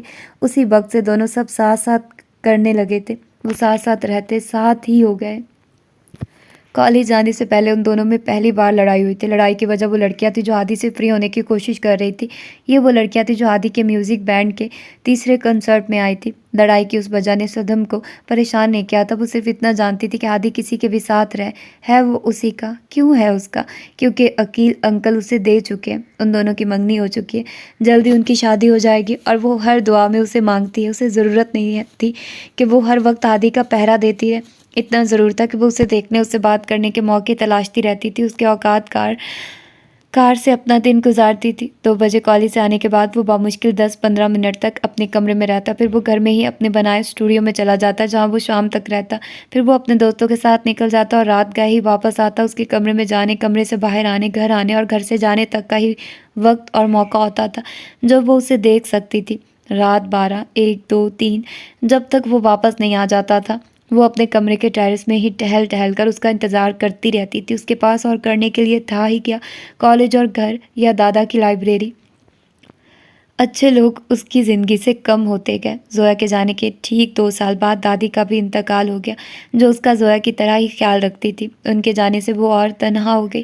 گھر میں ایک وہی سب سے زیادہ دکھائی دیتی تھی، سب سے زیادہ فارغ رہتی تھی۔ اس کے پاس پڑھنے کے علاوہ کوئی مصروفیت نہیں تھی۔ گھر میں صرف ایک نرگس تھی، جو کبھی بھی کسی موقع پر بھی اسے مخاطب نہیں کرتی تھی۔ وقت گزر گیا تھا مگر ان کا رویہ نہیں بدلا تھا۔ نورین صرف ضرورت کے وقت بات کر لیا کرتی تھی، وہ بھی دادا اور پاپا کو دکھانے کے لیے۔ ان دونوں کے علاوہ گھر میں اور کوئی اس کے ساتھ امتیازی سلوک نہیں کرتا تھا۔ ہادی اسے بھی اپنے ساتھ کنسرٹ پر لے جاتا تھا اور صاف زبردستی اسے آؤٹنگ کے لیے لے جاتی تھی۔ دوسرے کزنز بھی اس سے کافی فرینڈلی تھے، اسے اپنے ساتھ ساتھ رکھنے کی کوشش کرتے رہتے تھے۔ وہ جانتی تھی کہ اس میں ایسا کچھ نہیں ہے کہ اسے خاص اہمیت دی جاتی۔ وہ اصاف کی طرح خوبصورت نہیں تھی مگر عریشہ اور انسال کی طرح پیاری تھی۔ وہ کسی بھی وجہ سے چونکاتی یا حیران نہیں کرتی تھی، وہ کر ہی نہیں سکتی تھی۔ وہ نہ ایسے بات کر سکتی تھی کہ دوسروں کو اپنا گرویدہ کر سکے، نہ ہی اس کی شخصیت ایسی تھی کہ دوسروں کو اپنے سحر میں جکڑ لے۔ وہ بہت عام نہیں تھی تو بہت خاص بھی نہیں تھی۔ وہ ایک سیدھی سادی اپنی دنیا میں مگن لڑکی تھی، اپنی دنیا۔ ہادی کی دنیا گم۔ تایا جی نے بڑے بیٹے انس اور بیٹی عریشہ کی شادی ایک ساتھ کی تو پہلی بار اس نے ہادی سے فرمائش کی، پلیز میرے ساتھ ایک تصویر بنوا لیں۔ کیوں نہیں، آؤ ادھر۔ ہادی نے اس کے کندھے پر اپنا ہاتھ رکھ لیا اور اسے اپنے قریب کر لیا۔ محبت کا یہ پہلا لمس تھا جو اس نے ہادی کی طرف سے وصول پایا۔ اس لمس نے اس کے سارے جسم کو پہلے ناسور بنا دیا اور پھر اسے لگا کہ اس لمس سے بہار کی آمد کی چاپ اس کے پورے جسم نے سننی شروع کر دیا۔ اسے اپنا آپ معطر ہوا لگا۔ آئینے میں اس نے ایک نئی صدم کو دیکھا، خوبصورت صدم کو، ہادی کے رنگ میں پوری کی پوری رنگی صدم کو۔ کیا تم جانتے ہو محبت کیا ہوتی ہے؟ کیا تم نے کبھی ایسی محبت کا ذائقہ چکھا ہے جس کی سطح گلابی ہو اور برتے گلابی تر؟ صدم کے گال آنسوں سے بھیگ چکے تھے، اس کی آنکھوں کا رنگ گلابی ہو چکا تھا اور انہی آنکھوں کی برتے گلابی تر تھی۔ صدم، میں تو اس محبت کو جانتا ہوں جس کی سطح ایمان ہے اور جس کی برتیں ایمان سے تر۔ صدم نے رخ موڑ کر کسی قدر تنفر سے اسے دیکھا۔ تم انسانی معاملات میں اللہ کو کیوں لا رہے ہو؟ تم اپنے اور اللہ کے درمیان انسان کو کیوں لا رہی ہو؟ صدم کی آنکھوں میں قید سارے پانی میں جل تھل ہونے لگی اور وہ سسک کر رہ گئی۔ تم نے ایک انسان کو اپنے لیے خدا بنا لیا، اس کی محبت کو اپنے لیے وبال بنا لیا۔ محبت جب وبال بن جاتی ہے صدم، تو وہ محبت نہیں رہتی، صرف ایک خواہش، ایک انسانی جذبہ بن جاتی ہے۔ جذبے جب اپنی تعریف اور ترکیب بدل دیں تو اپنے فیصلے بدل دینے چاہیے۔ تم مجھے میرے فیصلے سے بھٹکا نہیں سکتے۔ بھٹکا تو تم خود رہی ہو خود کو۔ اگر اسے بھٹکنا کہتے ہیں تو مجھے راستوں کی کوئی پرواہ نہیں ہے۔ میں اوصاف کو ضرور اس کے انجام تک لے جاؤں گی۔ اگر موت ہی برحق ہے میری محبت یا اوصاف کی روح کے لیے، تو میں اس کی روح کے لینے کا انتظام لے کر جاؤں گی۔ اوصاف اپنا موبائل اچھالتی دادا کی لائبریری میں آئی۔ ڈیڈ، کیا میں آپ کو ایک بات بتاؤں؟ بات سن کر آپ مجھے بتائیں گے کہ آپ اس کا اعلان کریں گے یا میں کروں، یا اس کے لیے کچھ اور سوچنا چاہیے؟ وہ مسکرا رہی تھی۔ بات بتاؤ، اعلان کا فیصلہ بعد میں کریں گے۔ دادا مسکرائے۔ اس چیز سے پہلے مجھے ہادی سے شادی کرنی ہے۔ آپ کو بتا دیا، باقی سب کو آپ بتا دیں۔ اس نے اس طرح کہا جیسے کالج ٹرپ پر جانے کی بات کر رہی ہو۔ ریک سے کتابیں نکالتے صدم کے ہاتھوں کی جان جاتی رہی، سب کتابیں زمین پر آ گری۔ اوہ صدم! اوصاف نے گردن موڑ کر اسے دیکھا۔ تم یہاں ہو؟ آ جاؤ تم بھی، مل کر طے کرتے ہیں۔ اوصاف کا چہرہ سیاہ تھا، اس کی آنکھیں خون رنگ۔ آج سے پہلے اسے کبھی اوصاف اس طرح بدصورت نہیں لگی۔ اوصاف! دادا کا چہرہ غصے سے لال ہو گیا۔ ڈیڈ! اوصاف نے حیران نظروں سے انہیں دیکھا کہ وہ اتنا غصہ کس لیے کر رہے ہیں۔ پاپا، مجھے آپ سے کچھ بات کرنی ہے۔ نورین بھی وہیں آ گئی۔ تم جاؤ اوصاف، دادا نے کہا۔ میں چلی جاتی ہوں، لیکن مجھے یہ کیوں لگ رہا ہے کہ جیسے آپ کو میری بات بہت بری لگی ہے۔ تم جاؤ، نورین اسے یہاں سے جانے کے لیے کہہ دو۔ دادا کے لہجے کی سختی بڑھنے لگی۔ اوصاف حیرت سے دادا کو دیکھنے لگی۔ لیکن ڈیڈ، وہ… جاؤ یہاں سے، سنا نہیں تمہارے دادا کیا کہہ رہے ہیں؟ نورین نے جھنجھلا کر کہا۔ نہ چاہتے ہوئے بھی اوصاف وہاں سے چلی گئی۔ صدم کو بھی جانا پڑا، لیکن پیچھے سے جا کر وہ لان کی کھڑکی کے ساتھ گان لگا کر کھڑی ہو گئی۔ پاپا، جسٹس امتیاز کے بیٹے کا پرپوزل آیا ہے۔ اوصاف انکار کر رہی ہے۔ تم انہیں ہاں کہہ دو، دادا فوراً بولے۔ میں انہیں فوراً ہاں کہہ دیتی، مگر اوصاف کہہ رہی ہے ہادی۔ یہ ہادی کا نام بھی نہیں لے سکتی۔ ہادی میں زویا کو دے چکا ہوں، صدم کے ساتھ اس کا رشتہ طے ہے۔ حیرت کی زیادتی سے کتنی ہی دیر تک نورین سے کچھ بولا ہی نہیں گیا۔ ٹھیک ہے، زویا کی بیٹی کو اس گھر میں سب کچھ ملا، اتنا کچھ مل جائے گا اسے، انہیں معلوم نہیں تھا کہاں صدم کہاں ہادی، چڑھ کر وہ طنز کر ہی گئی۔ اپنی بیٹی صدم کے لیے ہی کہہ رہی ہو نا نورین؟ دادا بھی طنزیہ بولے۔ وہ زویا کی بیٹی ہے۔ وہ اور برا مان گئی، ایسے جیسے مرنے والی زویا نے مر کر بھی انہیں ایک تماچا دے مارا۔ ان کی بیٹی اوصاف کا انتخاب ہادی، زویا کی بیٹی صدم کے لیے پہلے سے ہی طے کیا جا چکا تھا۔ کہاں اوصاف کی پسند اور کہاں صدم کا نصیب، وہ بل کھا کر رہ گئی۔ احسن کی بیٹی ہے زویا، تم ماں ہو اس کی سوتیلی ہی صحیح۔ پھر احسن جانے اور آپ جانے، وہ اتنا ہی کہہ سکی اور چلی گئی۔ کھڑکی سے اندر کی گفتگو سنتی صدم بھی اطمینان سے چلی گئی۔ اس رات وہ اطمینان سے سوئی، ورنہ اسے بے چینی لگی رہتی تھی کہ کوئی اس گھر میں ان دونوں کے رشتے کا نام ہی نہیں لیتا۔ اب دادا نے لیا تو نورین کی زبان سے سب کو معلوم ہو جائے گا، اور ایسا ہی ہوا۔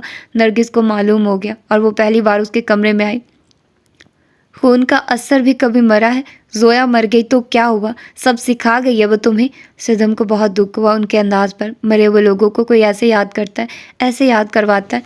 تمہاری ماں کو تو میں نے اس گھر میں گھسنے دیا تھا، تمہیں اپنے بیٹے کی زندگی میں کسی قیمت پر نہیں گھسنے دوں گی۔ صدم کی آنکھیں ڈبڈبا گئی۔ بے بسی، لاچاری اور شدید دکھ کی کیفیت نے اسے نڈھال کر دیا۔ رات کو نرگس آنٹی اور دادا کی باتیں اس نے چھپ کر سنی۔ جب ایسا نے مجھ سے اپنا رشتہ ختم کیا تو آپ نے مجھ سے آ کر کیا کہا تھا؟ وہ غصے میں تھی مگر تحمل سے ہی بولی۔ دادا گڑبڑا گئے۔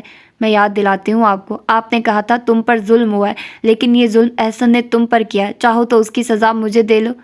ہاں میں نے کہا تھا، کیا میں نے آپ سے کچھ کہا؟ آپ وکیل کے لیے میرے رشتہ لائے اور میں نے آپ کا مان رکھا۔ میں جانتا ہوں، وہ شکست خوردہ سے بولے۔ تو آج آپ مجھے اس کی سزا کیوں دے رہے ہیں؟ آپ جانتے ہیں میں زویا اس کی بیٹی سے کتنی نفرت کرتی ہوں، مگر پھر آپ نے ہادی کے ساتھ اس کا رشتہ کیسے طے کر دیا؟ آپ نے ایسا سوچا بھی کیسے؟ یہ رشتہ عقیل نے طے کیا تھا، انہوں نے بودھی سی دلیل دی۔ عقیل سے یہ رشتہ آپ نے طے کروایا، آپ دونوں کی مرضی سے ہوا یہ سب۔ میرا فیصلہ غلط نہیں ہے بیٹا، کیا تمہارے لیے عقیل کا میرا فیصلہ غلط تھا؟ کیا عقیل نے تمہیں خوش نہیں رکھا؟ صدم بہت اچھی لڑکی ہے نرگس، پھر وہ بن ماں کی بچی ہے، وہ زویا کی بیٹی ہے، وہ احسن کی بیٹی ہے۔ دادا نرمی سے بولے۔ مجھے یہ یاد نہیں کہ اس کا باپ کون ہے، اس کی ماں کون ہے، مجھے یہ نہیں بھولتا۔ بھول جاؤ پرانی باتوں کو، بھول جاتی اگر صرف بات ہوتی۔ میری بےزتی تھی وہ، اس عورت کے لیے مجھے ٹھکرایا کیا؟ پرانے زخم اس وقت تک رستے رہتے ہیں جب تک ان پر معافی کی مرہم نہ لگا دی جائے۔ صدم کا کوئی قصور نہیں تھا اس سب میں، میرا بھی کوئی قصور نہیں تھا۔ میں کسی صورت زویا اور اس کی بیٹی کو معاف کرنے کے لیے تیار نہیں ہوں۔ آپ کچھ بھی کہیں لیکن صدم کے لیے میری نہ ہاں میں نہیں بدلے گی۔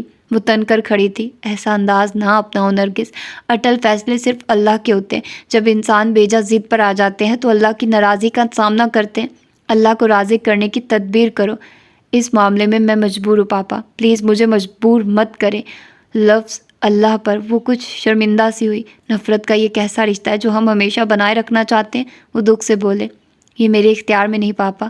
کیا بلا وجہ کی نفرت گناہ نہیں؟ بن ماں کی بیٹی ہے وہ، تمہیں اس پر ترس نہیں آتا؟ کیسے چھپ چھپ کر روتی رہتی ہے؟ کیا تمہیں دکھائی نہیں دیتا جو گناہ اس نے نہیں کیا اس کی سزا اسے کیوں دے رہی ہو؟ تم نے احسن کی باقی اولاد کو بھی تو اپنا لیا تو صدم کیوں نہیں؟ تمہیں اوصاف پسند ہے لیکن صدم نہیں، صرف اس لیے کہ صدم زویا کی بیٹی ہے۔ صدم تمہاری اور ہماری بیٹی ہے نورین، کیا تم نے سنا نہیں کہ بیٹیاں سب کی سانجھی ہوتی ہیں؟ تمہاری بھی ایک بیٹی ہے۔ وقت اور موت کسی کو نہیں چھوڑتے، آج ہم ہیں کل نہیں ہوں گے، پھر وقت بدلنے میں وقت ہی کتنا لگتا ہے۔ وقت بدلنے سے پہلے آؤ اپنے فیصلوں کو بدل لیں۔ نہ میں نے احسن کی ایسی تربیت کی تھی، نہ باقی اولاد کی کہ وہ ایسے بے رحم ہو جائیں۔ میں نے ایسا رزق تو کبھی نہیں کمایا کہ وہ تم لوگوں کے دل اتنے سخت کر دے کہ اس میں نفرت کا گزر تو ہو لیکن رحم دلی کا نہیں۔ دادا کی ان باتوں نے نرگس پر عجیب اثر کیا۔ وہ خاموش ان کی طرف دیکھنے لگی۔ جن کی اپنی بیٹیاں ہوں ان کے دل تو بہت نرم ہوتے ہیں، کیا یہ کم ہے کہ اس کی ماں نہیں ہے؟ وہ کتنے دکھوں کی مستحق ہے، اتنے بڑے غم کے بعد، اور کتنے غموں پر اس کا حق بنتا ہے۔ نرگس خاموش ہو گئی۔ لفظ موت نے ان پر گہرا اثر کیا تھا۔ ہاں یہ ایک موت ہی ہے جو سب سے بڑا غم ہے ان کے لیے جو زندہ رہ جاتے ہیں۔ وقت اور موت کسی کو نہیں چھوڑتے، وقت گزر جاتا ہے اور موت آ ہی جاتی ہے، اور پیچھے رہ جانے والے کتنے تنہا رہ جائیں گے، مر جانے والے نہیں جان پائیں گے۔ وہ نہیں مان رہی پاپا۔ نورین پھر ان کے پاس موجود تھی۔ بلاؤ اسے اور تم جاؤ۔ یہ سب انکار اور تکرار کیوں ڈیڈ؟ وہ آتے ہی حیرانی سے بولی۔ جسٹس امتیاز نے کی طرف سے آنے والا یا جانے والا مجھے نہیں معلوم کرنا، ان کی دولت رتبہ، کم آن ڈیڈ، مجھے عہدے مت گنوائیے۔ کیا ہو گیا آپ کو؟ آپ چاہتے ہیں میں صاف صاف بات کروں تو سنیے، میں بے حد اور بے حد محبت کرتی ہوں ہادی سے۔ کیا اتنا کافی ہے یا اور بتاؤں؟ میں نے تو سوچا تھا آپ سب لوگ خوش ہوں گے، آپ سب کو لگتا تھا کہ میں ضدی ہوں اور اپنی مرضی کروں گی، اور نہ جانے وہ اپنی مرضی کس طرح کی ہوگی۔ اب ہادی کا کہہ دیا ہے تو ایسا کیوں کر رہے ہیں جیسے میں نے کوئی غلط بات کہہ دی ہو؟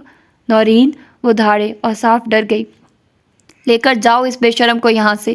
ان کی بات پر اوصاف حیرت سے انہیں دیکھنے لگی۔ حیرت سے ہی صدم بھی اسے دیکھنے لگی۔ اوصاف کی اتنی جرأت کہ وہ ہادی کے بارے میں سوچنے لگی۔ دادا کا انداز اسے اچھا لگا۔ وہ جانتی تھی ایسے ہی کسی انداز میں ہادی اوصاف کو جھڑک دے گا۔ نہ جانے آپ کیا سمجھ رہے ہیں؟ اوصاف وہیں کھڑی تھی۔ میں نے ہادی کو فون کر دیا، وہ آ رہا ہے۔ ہادی آئے یا ہادی کا باپ آئے، ہوگا وہی جو میں کہوں گا، سمجھی تم؟ دادا پھر غصے سے چلائے۔ اوصاف خاموش انہیں دیکھتی رہی۔ کچھ ہی دیر میں ہادی بھی وہاں موجود تھا۔ تم دونوں جاؤ یہاں سے۔ اس کے آتے ہی دادا نے دونوں کو ایک ساتھ ڈپٹ دیا۔ ان کا غصہ بڑھنے لگا تھا۔ ہادی، ڈیڈ نہ جانے کیوں ایسے کر رہے ہیں؟ اوصاف وہاں سے جانے والی نہیں تھی، نہ ہی ہادی کو جانے دینا چاہتی تھی۔ اوصاف، تم جاؤ یہاں سے، ہادی نے نرمی سے کہا، اور اوصاف چلی گئی۔ شبنم جانتی تھی کہ اوصاف زبردستی اپنی ہر بات منواتی ہے، ورنہ ہادی اس کی آدھی بات بھی نہ سنے۔ دوستی اپنی جگہ، مگر وہ ہادی پر بے حد مسلط تھی۔ اس نے خود کو اس کے گرد جال کی طرح بن دیا تھا۔ ہادی، تم بھی جاؤ، مجھے تم دونوں سے کوئی بات نہیں کرنی۔ دادا آپ ایسا کیوں کر رہے ہیں؟ وہ حیران ہو کر بولا۔ میں نے تمہارے لیے شبنم کو پسند کیا ہے، بس مجھے انکار نہیں سننا۔ دادا نے بات الجھا کر کی، سیدھی طرح کرنی چاہیے تھی۔ ہادی حیران سا انہیں دیکھنے لگا۔ شبنم، وہ بڑبڑایا۔ شبنم کو کون ناپسند کرتا دادا؟ وہ اتنی پیاری ہے، لیکن اوصاف کے مقابلے میں آپ کسی کو بھی لا کر کھڑا کریں گے تو میں انکار ہی کروں گا۔ آپ جانتے ہیں میری اور اوصاف کی دوستی کو۔ چھپ کر ان کی باتیں سنتے کھڑے کھڑے شبنم کے جسم سے جان نکل گئی۔ اس کے دل میں ایک دم سے ایسی ٹھیس اٹھی کہ اس کے لیے وہاں کھڑے رہنا محال ہو گیا۔ اگر اوصاف نہ ہوتی تو میں کبھی آپ کو انکار نہ کرتا۔ اب آپ بھی مت کریں۔ ہادی کی آواز اس کی تکلیف کے بار کو بڑھا رہی تھی، لیکن وہ اس کی آخری بات سے متفق تھی کہ اگر اوصاف نہ ہوتی تو، اگر وہ ہوتی ہی نہ تو اسے ہونا ہی نہیں چاہیے تھا، یا کم سے کم اس کے اور ہادی کے درمیان تو بالکل نہیں۔ ہاں، اسے نہیں ہونا چاہیے، تمہارے اور ہادی کے درمیان۔ شبنم نے چونک کر اسے دیکھا۔ تو تم متفق ہو مجھ سے؟ ہاں، لیکن تمہیں پہلے ہادی کا تعین کر لینا چاہیے۔ میں کر چکی ہوں تعین، وہ اونچی آواز میں بولی۔ کر چکی ہوتی تو میری یہ حالت نہ ہوتی۔ اس نے اپنے ہاتھوں اور سر کی طرف اشارہ کیا۔ روشن پیشانی سے پھوٹنے والا سیاہ جال اس کی روشن آنکھوں کو بے نور کرتا اس کے دل کی طرف بڑھ رہا تھا۔ گمراہی اپنے سب ہتھیار لیے اس کی شہرگ پر وار کرنے کے لیے تیار ہو چکی تھی۔ اس کی تیاریوں کو عروج شبنم نے دیا تھا، جیسے آغاز شبنم نے کیا تھا۔ شبنم نے ٹکٹکی باندھ کر اسے دیکھنا شروع کیا۔ دیکھو، میری بہنائی جاری ہے، تم مجھے اندھا کر رہی ہو، میری سماعت دھوکہ دہی پر آ چکی ہے، میری زبان دعوے کر رہی ہے۔ دیکھو شبنم، تم میرا کیا حال کر رہی ہو؟ کیا تم نے میرا حسن نہیں دیکھا؟ کیا اس حسن نے تمہیں مبہوت نہیں کیا؟ اب کیا تمہیں غلاظت اور کراہیت دکھائی نہیں دے رہی؟ خوف نہیں محسوس ہو رہا؟ اور کیا تمہیں خود کو اللہ سے الگ کر لیے جانے کا کوئی صدمہ نہیں؟ میں بدصورت ہوتا جا رہا ہوں اور تمہیں اپنے گناہ کے حسن پر ناز ہے۔ تم اپنا وعدہ کیوں توڑ رہی ہو شبنم؟ کون سا وعدہ؟ تم نے خود سے وعدہ نہیں کیا تھا کہ تم ہمیشہ ہادی کو خوش رکھو گی، جو وہ چاہے گا وہیں کرو گی؟ میں نے کبھی اسے ناخوش نہیں کیا۔ تم جلدی اس کی خوشنودی کھو دو گی۔ کیا تم اندھے ہو؟ تمہیں میری تکلیف نظر نہیں آ رہی؟ دیکھو میری کیا حالت ہوگی۔ اپنے ہاتھوں کو اٹھا کر میں نے کتنی بار مانگا ہے، کتنی راتوں میں، کتنے سجدوں میں، زبان تھک گئی، اب دل رو رہا ہے۔ اب بس، میں اوصاف کو آج زہر پلا دوں گی، وہ مر جائے گی، تم اسے قتل کر دو گی، تم مجھے کہیں کا نہیں چھوڑو گے شبنم، میری پناہ مجھ سے نہ چھینو شبنم۔ اسے مر جانا چاہیے، اس نے انتہائی نفرت سے کہا۔ یہ ظلم ہے، مر تو اس خیال کو جانا چاہیے جو تم نے نفس کی گرہ میں باندھ لیا ہے۔ تم انسان سے شیطان بن رہی ہو، تم اشرف ہونے پر راضی نہیں رہنا چاہتی، تم رتبے سے گر رہی ہو۔ وہ شدید کرب سے بولا۔ محبت سب سکھا دیتی ہے، اس نے گردن کو اکڑا کر کہا۔ یہ سب جو تم نے سیکھ لیا ہے، محبت نے سکھایا ہے۔ ہاں، اس نے غرور و تکبر سے گردن کو اور اکڑا لیا۔ کس کی محبت سے؟ خیال رو دینے والے انداز سے بولا۔ ہادی کی محبت نے، انداز میں اور غرور چھلکنے لگا۔ ہادی کی نہیں، انسان کی محبت نے۔ وہ صرف انسان نہیں ہے، وہ چلائی، صرف ایک انسان ہی ہے، ورنہ اس کی محبت تمہیں بے صبرا نہ بنا دیتی، وہ تمہیں ناشکری اور گناہ کی طرف راغب نہ کرتی۔ تم نے غور ہی نہیں کیا ان سب پر، غرور اور تکبر پر، شر اور خیر پر، گناہ اور ثواب پر، تم سب بھول گئی ہو۔ ایک محبت نے تمہیں سب بھلا دیا۔ تم نے تکبر سے سر اٹھا کر خود کو گناہ کے خیال میں لا کھڑا کیا ہے، تم نے دعا کے لیے ہاتھ گرا کر اپنی مرضی کے لیے اٹھا لیے۔ کیا یہ محبت ہے جس نے تمہیں منکر بنا دیا؟ اللہ سے محبت کرتی تو یہ سب نہ سیکھتی۔ انسان سے محبت نے تمہیں اتنا سکھا دیا ہے، تم ایک انسان کو مارنے جا رہی ہو اور کہہ رہی ہو کہ تم محبت کرتی ہو۔ یہ ہے وہ محبت؟ ہاں، یہی ہے وہ محبت۔ مجھے اب یہی محبت چاہیے۔ مجھے اور احسن کو ہادی اور اوصاف کے ساتھ رشتے پر کوئی اعتراض نہیں ہے۔ آپ کو بھی اعتراض نہیں ہونا چاہیے۔ احسن اور نورین آج ایک ساتھ آئے تھے۔ ہادی صدم کا منگیتر ہے، دادا کڑے تیور لیے بولے۔ ہادی اوصاف کے ساتھ خوش رہے گا، وہ دونوں ایک دوسرے کو پسند کرتے ہیں۔ وہ صدم کے ساتھ بھی خوش رہے گا۔ دادا اپنی بات سے پیچھے ہٹنے کے لیے تیار نہیں تھے۔ آپ خامخواہ کی ضد کر رہے ہیں پاپا، کیا صدم تمہاری بیٹی نہیں ہے احسن؟ ساری حمایت تم اوصاف کی ہی کر رہے ہو۔ بیٹی ہے اس لیے کہہ رہا ہوں، دونوں کی پسند کو جانتا ہوں، بلکہ سب جانتے ہیں اوصاف اور ہادی کی ایک دوسرے کے لیے پسندیدگی کو۔ صدم سے پوچھا ہے اس کی پسند کا؟ صدم کسی کے ساتھ بھی خوش رہ لے گی مگر اوصاف نہیں۔ آپ بھی جانتے ہیں صدم اور اوصاف کے فرق کو۔ صدم مسکین ہے اور اوصاف نہیں، دادا نے تنزیہ جتایا۔ نورین نے جزبز ہو کر پہلو بدلا۔ دونوں میں ایک ہی فرق تھا کہ ایک محبت کرتی تھی اور اظہار بھی کرتی تھی، جبکہ دوسری محبت کرتی تھی اور خاموش رہتی تھی۔ گھر میں چلنے والی صورتحال سے صدم اچھی طرح سے واقف تھی۔ وہ لائبریری ہال اور دادا کے کمرے میں ہونے والی ساری گفتگو کو جانتی تھی۔ اس نے اپنی آنکھیں اور کان اچھی طرح سے کھول لیے تھے۔ وہ نہیں چاہتی تھی کہ وہ بے خبری میں ماری جائے۔ ہادی اپنے کنسرٹ کے لیے شہر سے باہر تھا اور اوصاف بھی اس کے ساتھ تھی۔ دادا بہت بے چین رہتے تھے۔ وہ کسی کی کوئی بھی بات ماننے کے لیے تیار نہیں تھے۔ وہ جانتی تھی دادا اس کا حق کسی کو نہیں لینے دیں گے۔ ہادی صدم کا حق تھا اور ان کا فرض تھا اس کا حق اسے ہی دینا۔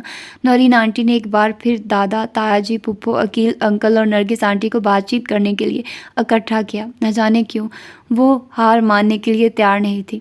نہیں نورین، ہادی کے رشتے کے لیے میں صرف صدم کے لیے ہی ہاں کروں گی۔ اس جواب نے نورین کی گویا زبان چھین لی۔ انہیں یقین نہیں آیا کہ صدم کے لیے یہ الفاظ نرگس کہہ رہی ہیں، زویا کی بیٹی کے لیے جس سے وہ نفرت کرتی تھی۔ دادا نے فخر سے نرگس کو دیکھا۔ آج پھر نرگس نے ان کا مان رکھ لیا تھا۔ وہ دونوں ایک دوسرے کو پسند کرتے ہیں۔ نورین اپنا غصہ بمشکل دبا کر بولی۔ ان کی بیٹی کے مد مقابل ایک صفر لڑکی تھی۔ یہ بھی ان کی بے عزتی ہی تو تھی کہ ایسی لڑکی ان کی بیٹی کے مقابلے پر جیت رہی ہے۔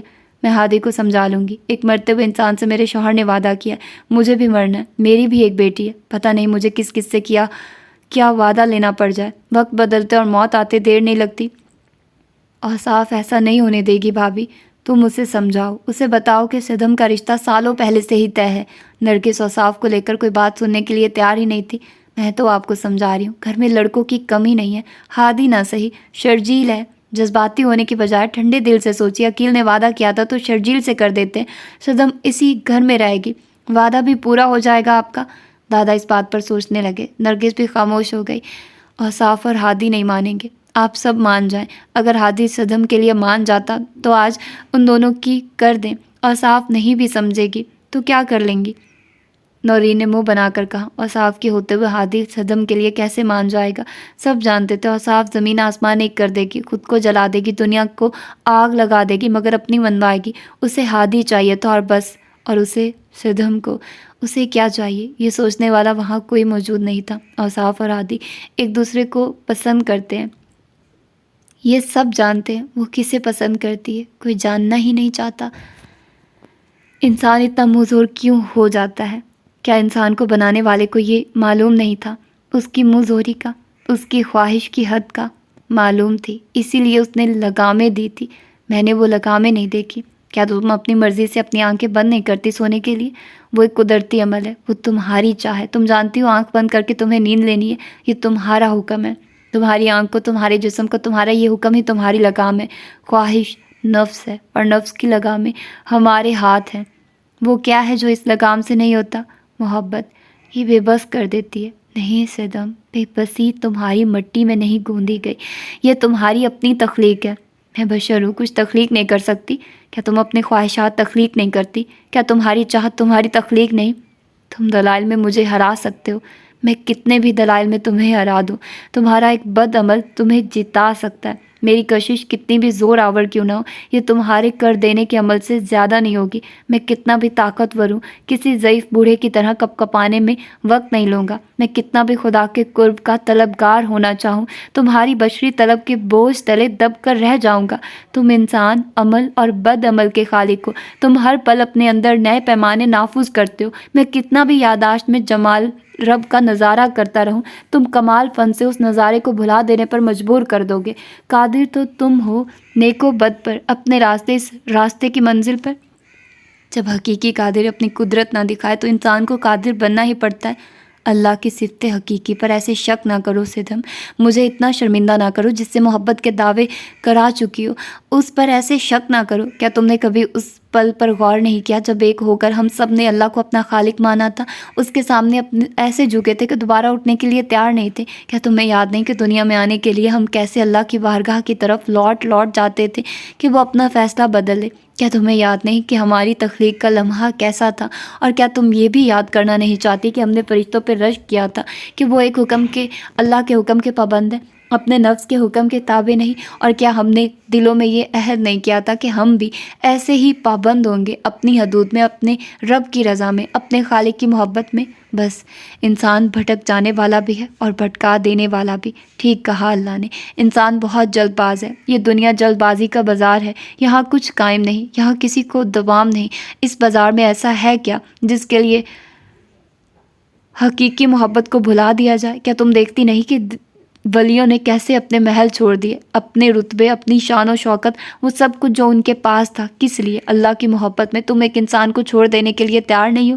کیا تمہیں دکھائی نہیں دیتا کہ دنیا کی ساری دولت دے کر بھی اللہ کی محبت خریدی نہیں جا سکتی؟ اور بس صرف ایک انسان خود جو یہ محبت حاصل کر سکتا ہے، یہ تو تم ہو جو اللہ کی ساری محبت پا سکتی ہو۔ دیکھو اللہ نے اپنی محبت کی قیمت کیا رکھی ہے، اس نے اپنی محبت میں انسان کی بندگی رکھی ہے۔ اس کا بندہ بن جاؤ صدم، اسی کی بندگی میں رہو۔ جب لوگ اتنا کچھ برا کرتے ہیں اور ان کے ساتھ کچھ نہیں ہوتا تو پھر میں کیوں نہیں؟ میں نے کبھی کسی کے ساتھ برا نہیں کیا، میری ماں نے بھی نہیں کیا، اللہ نے انہیں سزا نہیں دی اور مجھے سزا دلوا دی۔ اللہ کو اپنے انصاف پسندی پر نظر ثانی کرنی چاہیے، اس سے دیر نہیں کرنی چاہیے۔ کیا تم نہیں دیکھتے کہ جب لوگوں کو انصاف ملنا بند ہو جاتا ہے یا اس میں دیر ہونا شروع ہو جاتی ہے تو کیا ہوتا ہے؟ وہ سرکش ہو جاتے ہیں، وہ بغاوت پر اتر آتے ہیں۔ دکھ ہو یا صبر، اس کی ایک حد ہوتی ہے۔ میں یہ جانتا ہوں کہ جب کوئی بے صبرا ہو جاتا ہے تو اس کے ساتھ کیا ہوتا ہے؟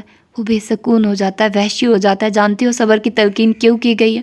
صبر ایک بہلاوا ہے جو اسے دے دیا جاتا ہے جو کمزور ہوتا ہے۔ صبر ایک تالا ہے جس کی چابی بے بسی ہے، ایک ایسا گھونسلہ جس کے پرندے پر کٹے ہیں، ایک ایسی شرینی جو دکھ کی تلخی میں گھولنے کے لیے دے دی جاتی ہے۔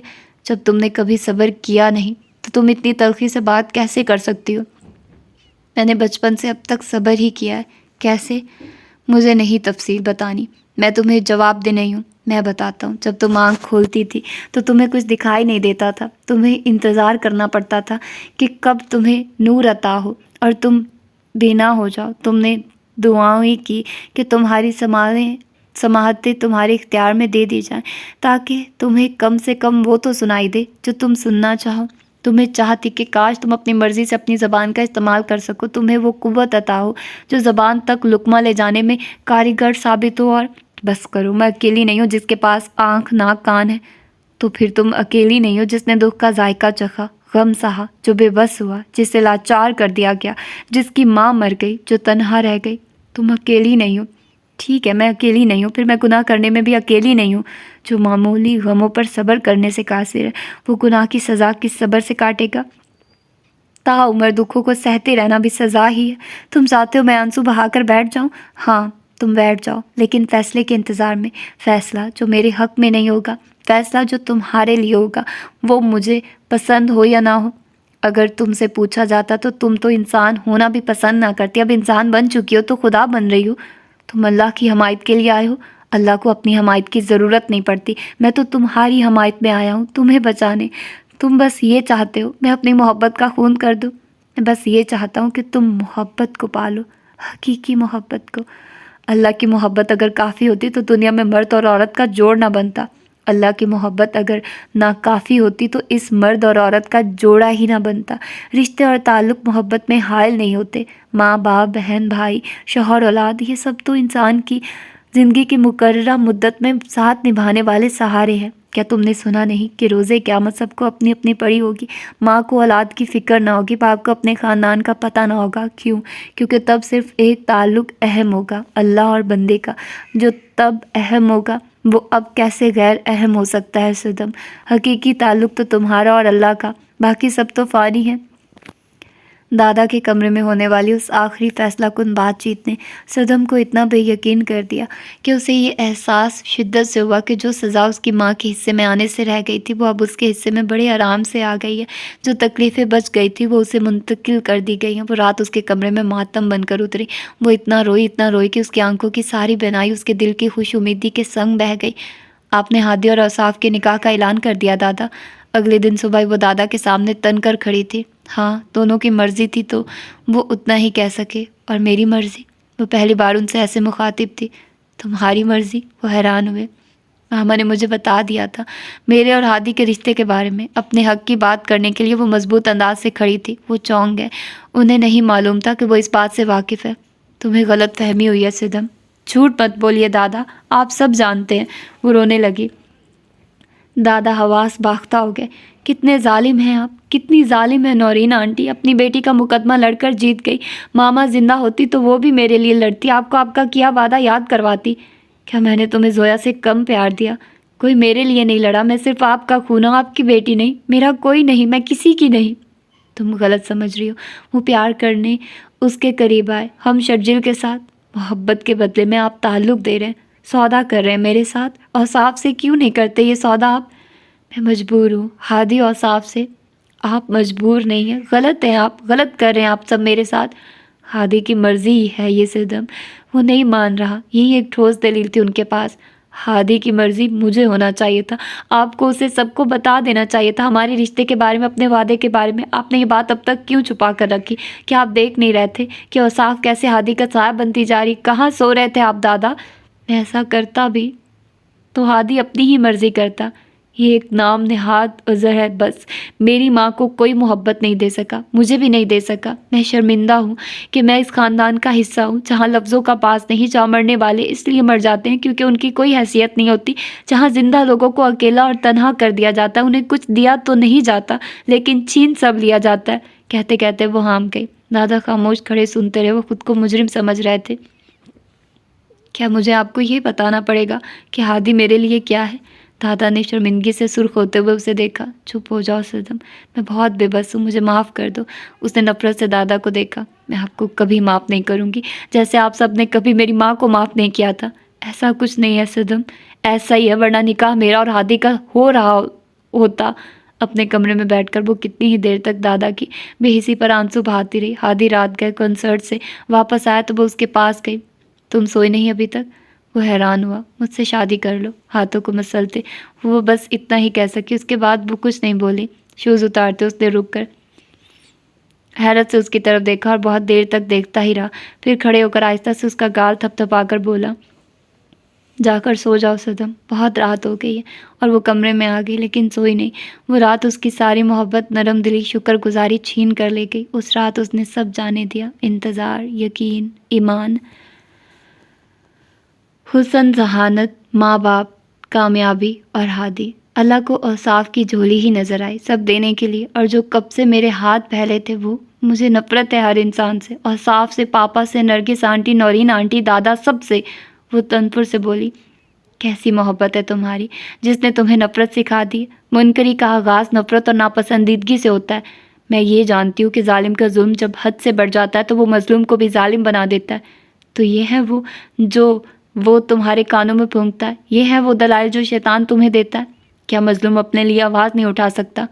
آواز اٹھاؤ، تم تو ہتھیار اٹھا رہی ہو، قتل کر رہی ہو۔ کس کس خون کے قطرے کا حساب دو گی؟ اس کی سانسیں جو طے کی گئی ہیں ان کا یاد رکھنا۔ ایک انسان کا قاتل نہیں ہوتا، وہ اس کے رزق، تنفس، عبادت، دعاؤں، خیرات، نیکی اور لاکھوں کروڑوں اعمال کا قاتل ہوتا ہے۔ وہ دعائیں جو اوصاف مانگتی ہے، وہ عبادتیں جو اوصاف کرتی ہے، تم ان سب کی قاتل بننے والی ہو۔ جب میری ہر چیز کا قتل ہو گیا تو اوصاف کی کیوں نہیں؟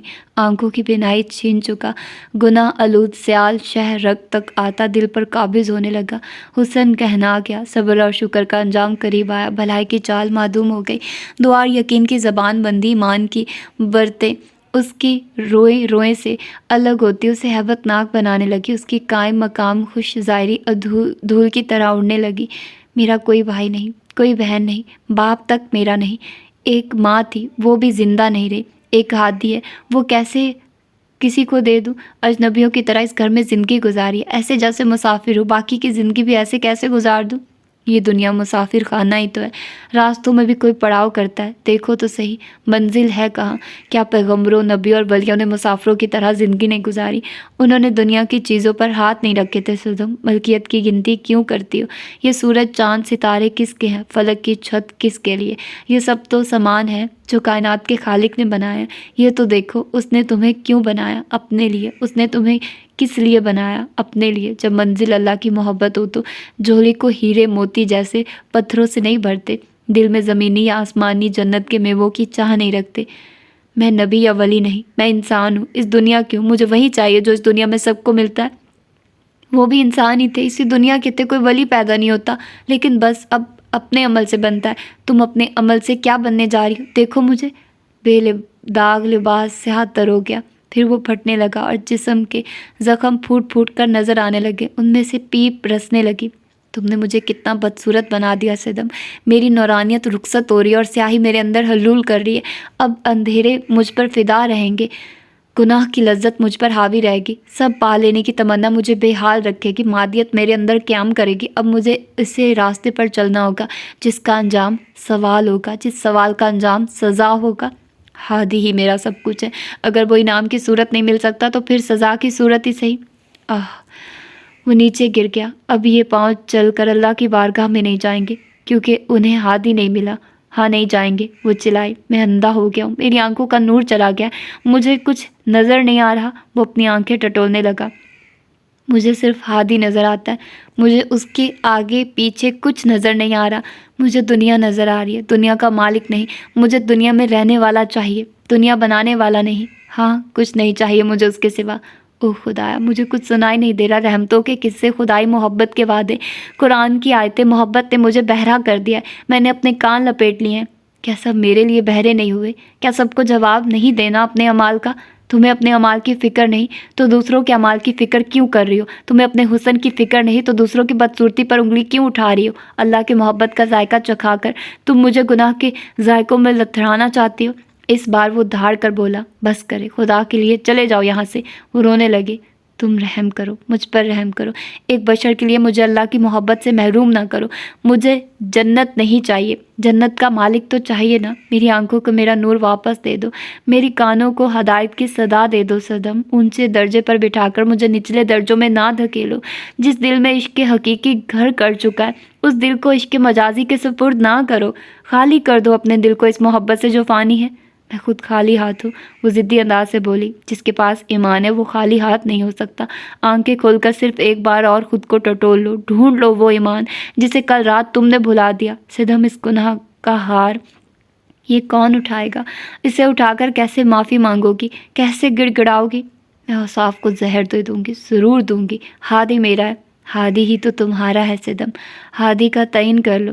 ہادی میری جان ہے۔ یہ جان کب تک ہے؟ 30 سال، 40 سال، 70، 80، 90 سال؟ کب تک ہے یہ جان تم میں؟ اتنے سے سالوں کے لیے ابد کا سودا نہ کرو۔ چند اشروں کے لیے، چند اشروں کی زندگی کے لیے، چند اشروں کی سانسوں کے لیے اپنی محبت کو نہ ٹھکراؤ۔ صرف ایک انسان کے لیے کل جہاں کے مالک کو مت بھلاؤ۔ تمہاری یہ نفرت سب اعمال لے ڈوبے گی۔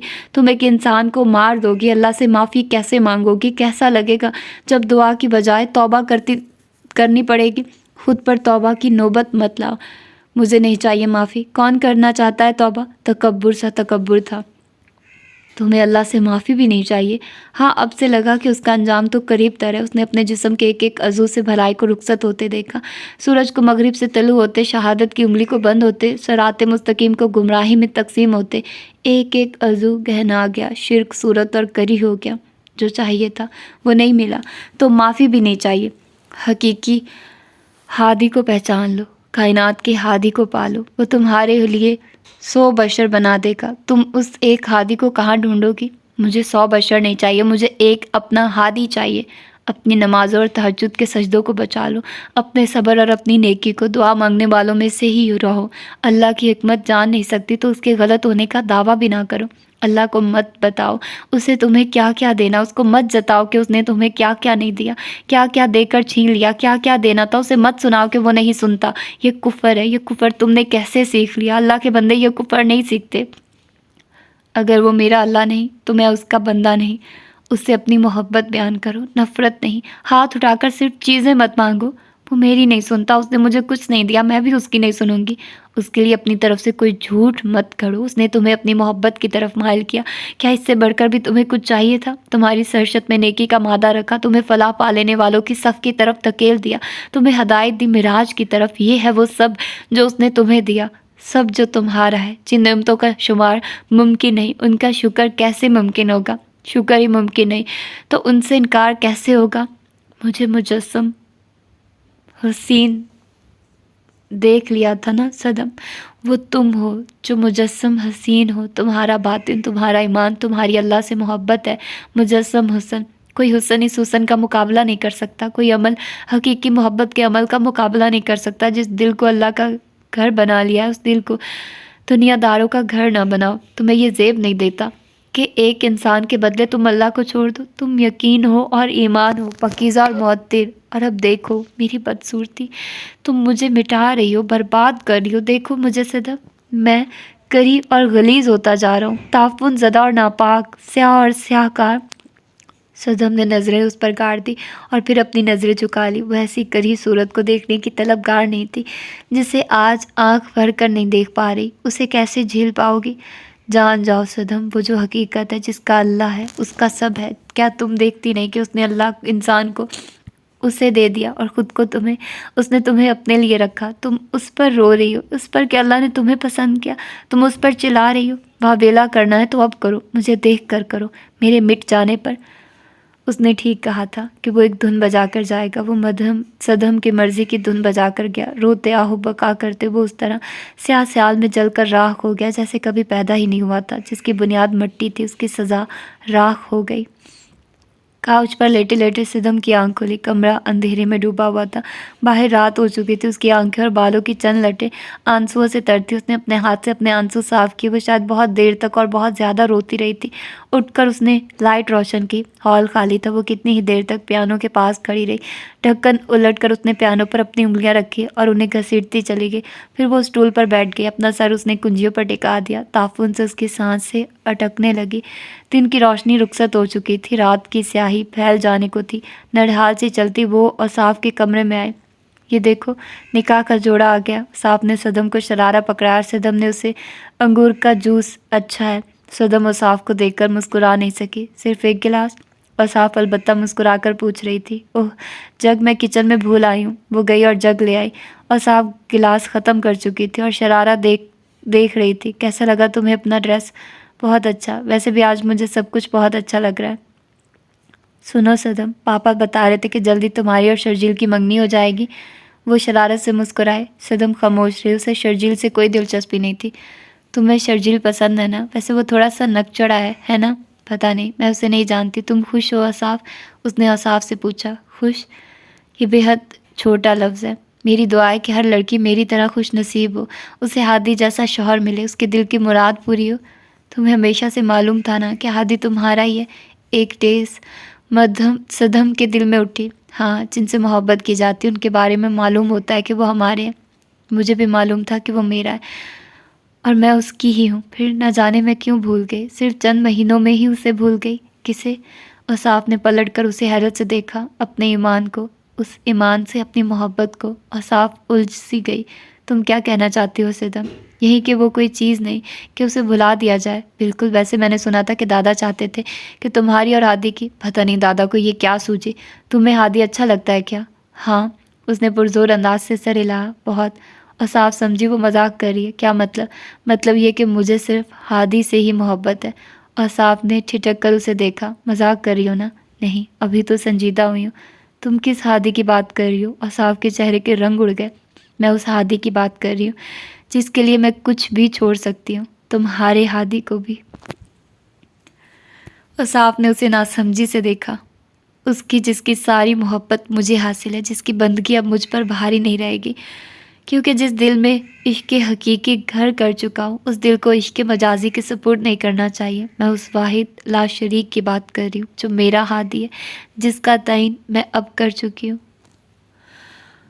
واو، اتنا اچھا ناول. یقین جانے میں اس میں کوئی وہ نہیں تھی کوئی رومانٹک سٹوری نہیں تھی. وہ رومانٹک ایک ہوتی ہے نا کہ بندہ کپلز کی سٹوریز ہوتی ہے, اور یہ وہ اتنا اچھا لکھا گیا اس کو, اور میں بہت دفعہ سینٹی ہوگی اس کو پڑھتے ہوئے.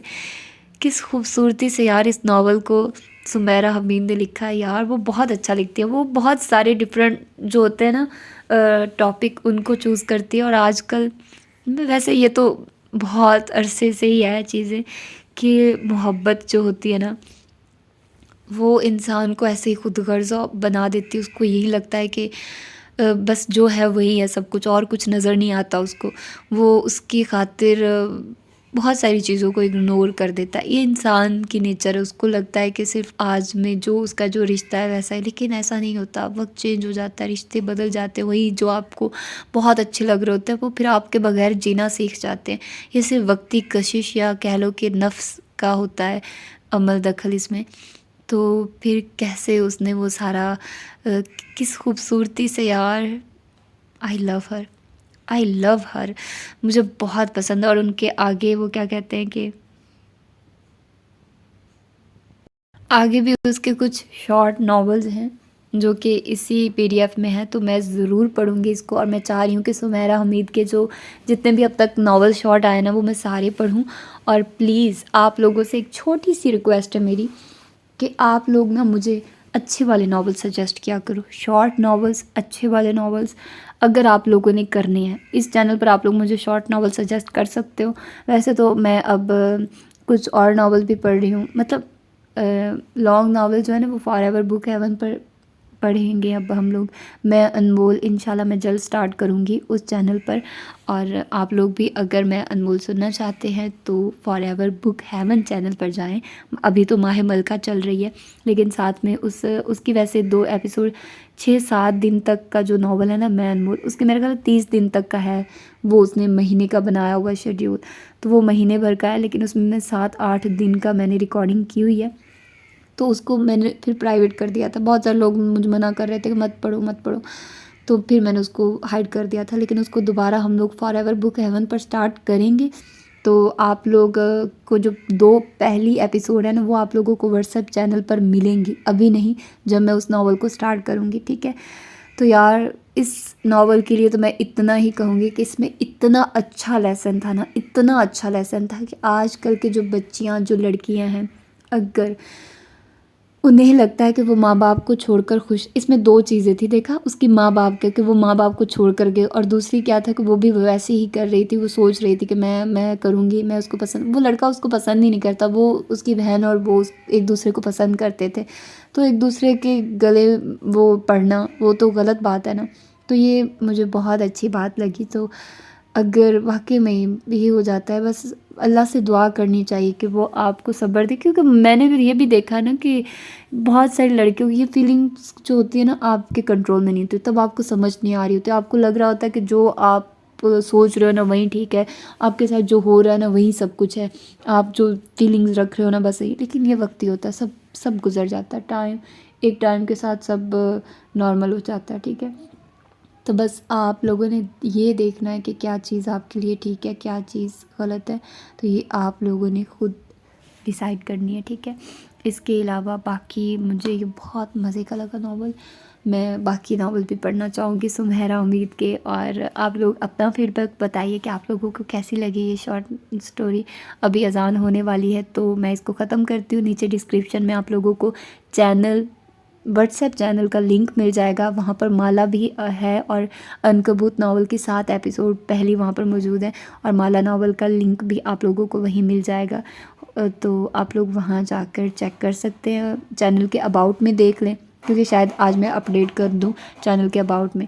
تو باہر شور بھی بہت ہو رہا ہے اور اذان بھی آ رہی ہے, تو ابھی سٹارٹ نہیں ہوئی اذان ویسے. تو آپ لوگوں نے اگر ابھی تک اس چینل کو سبسکرائب نہیں کیا تو کر لیجئے.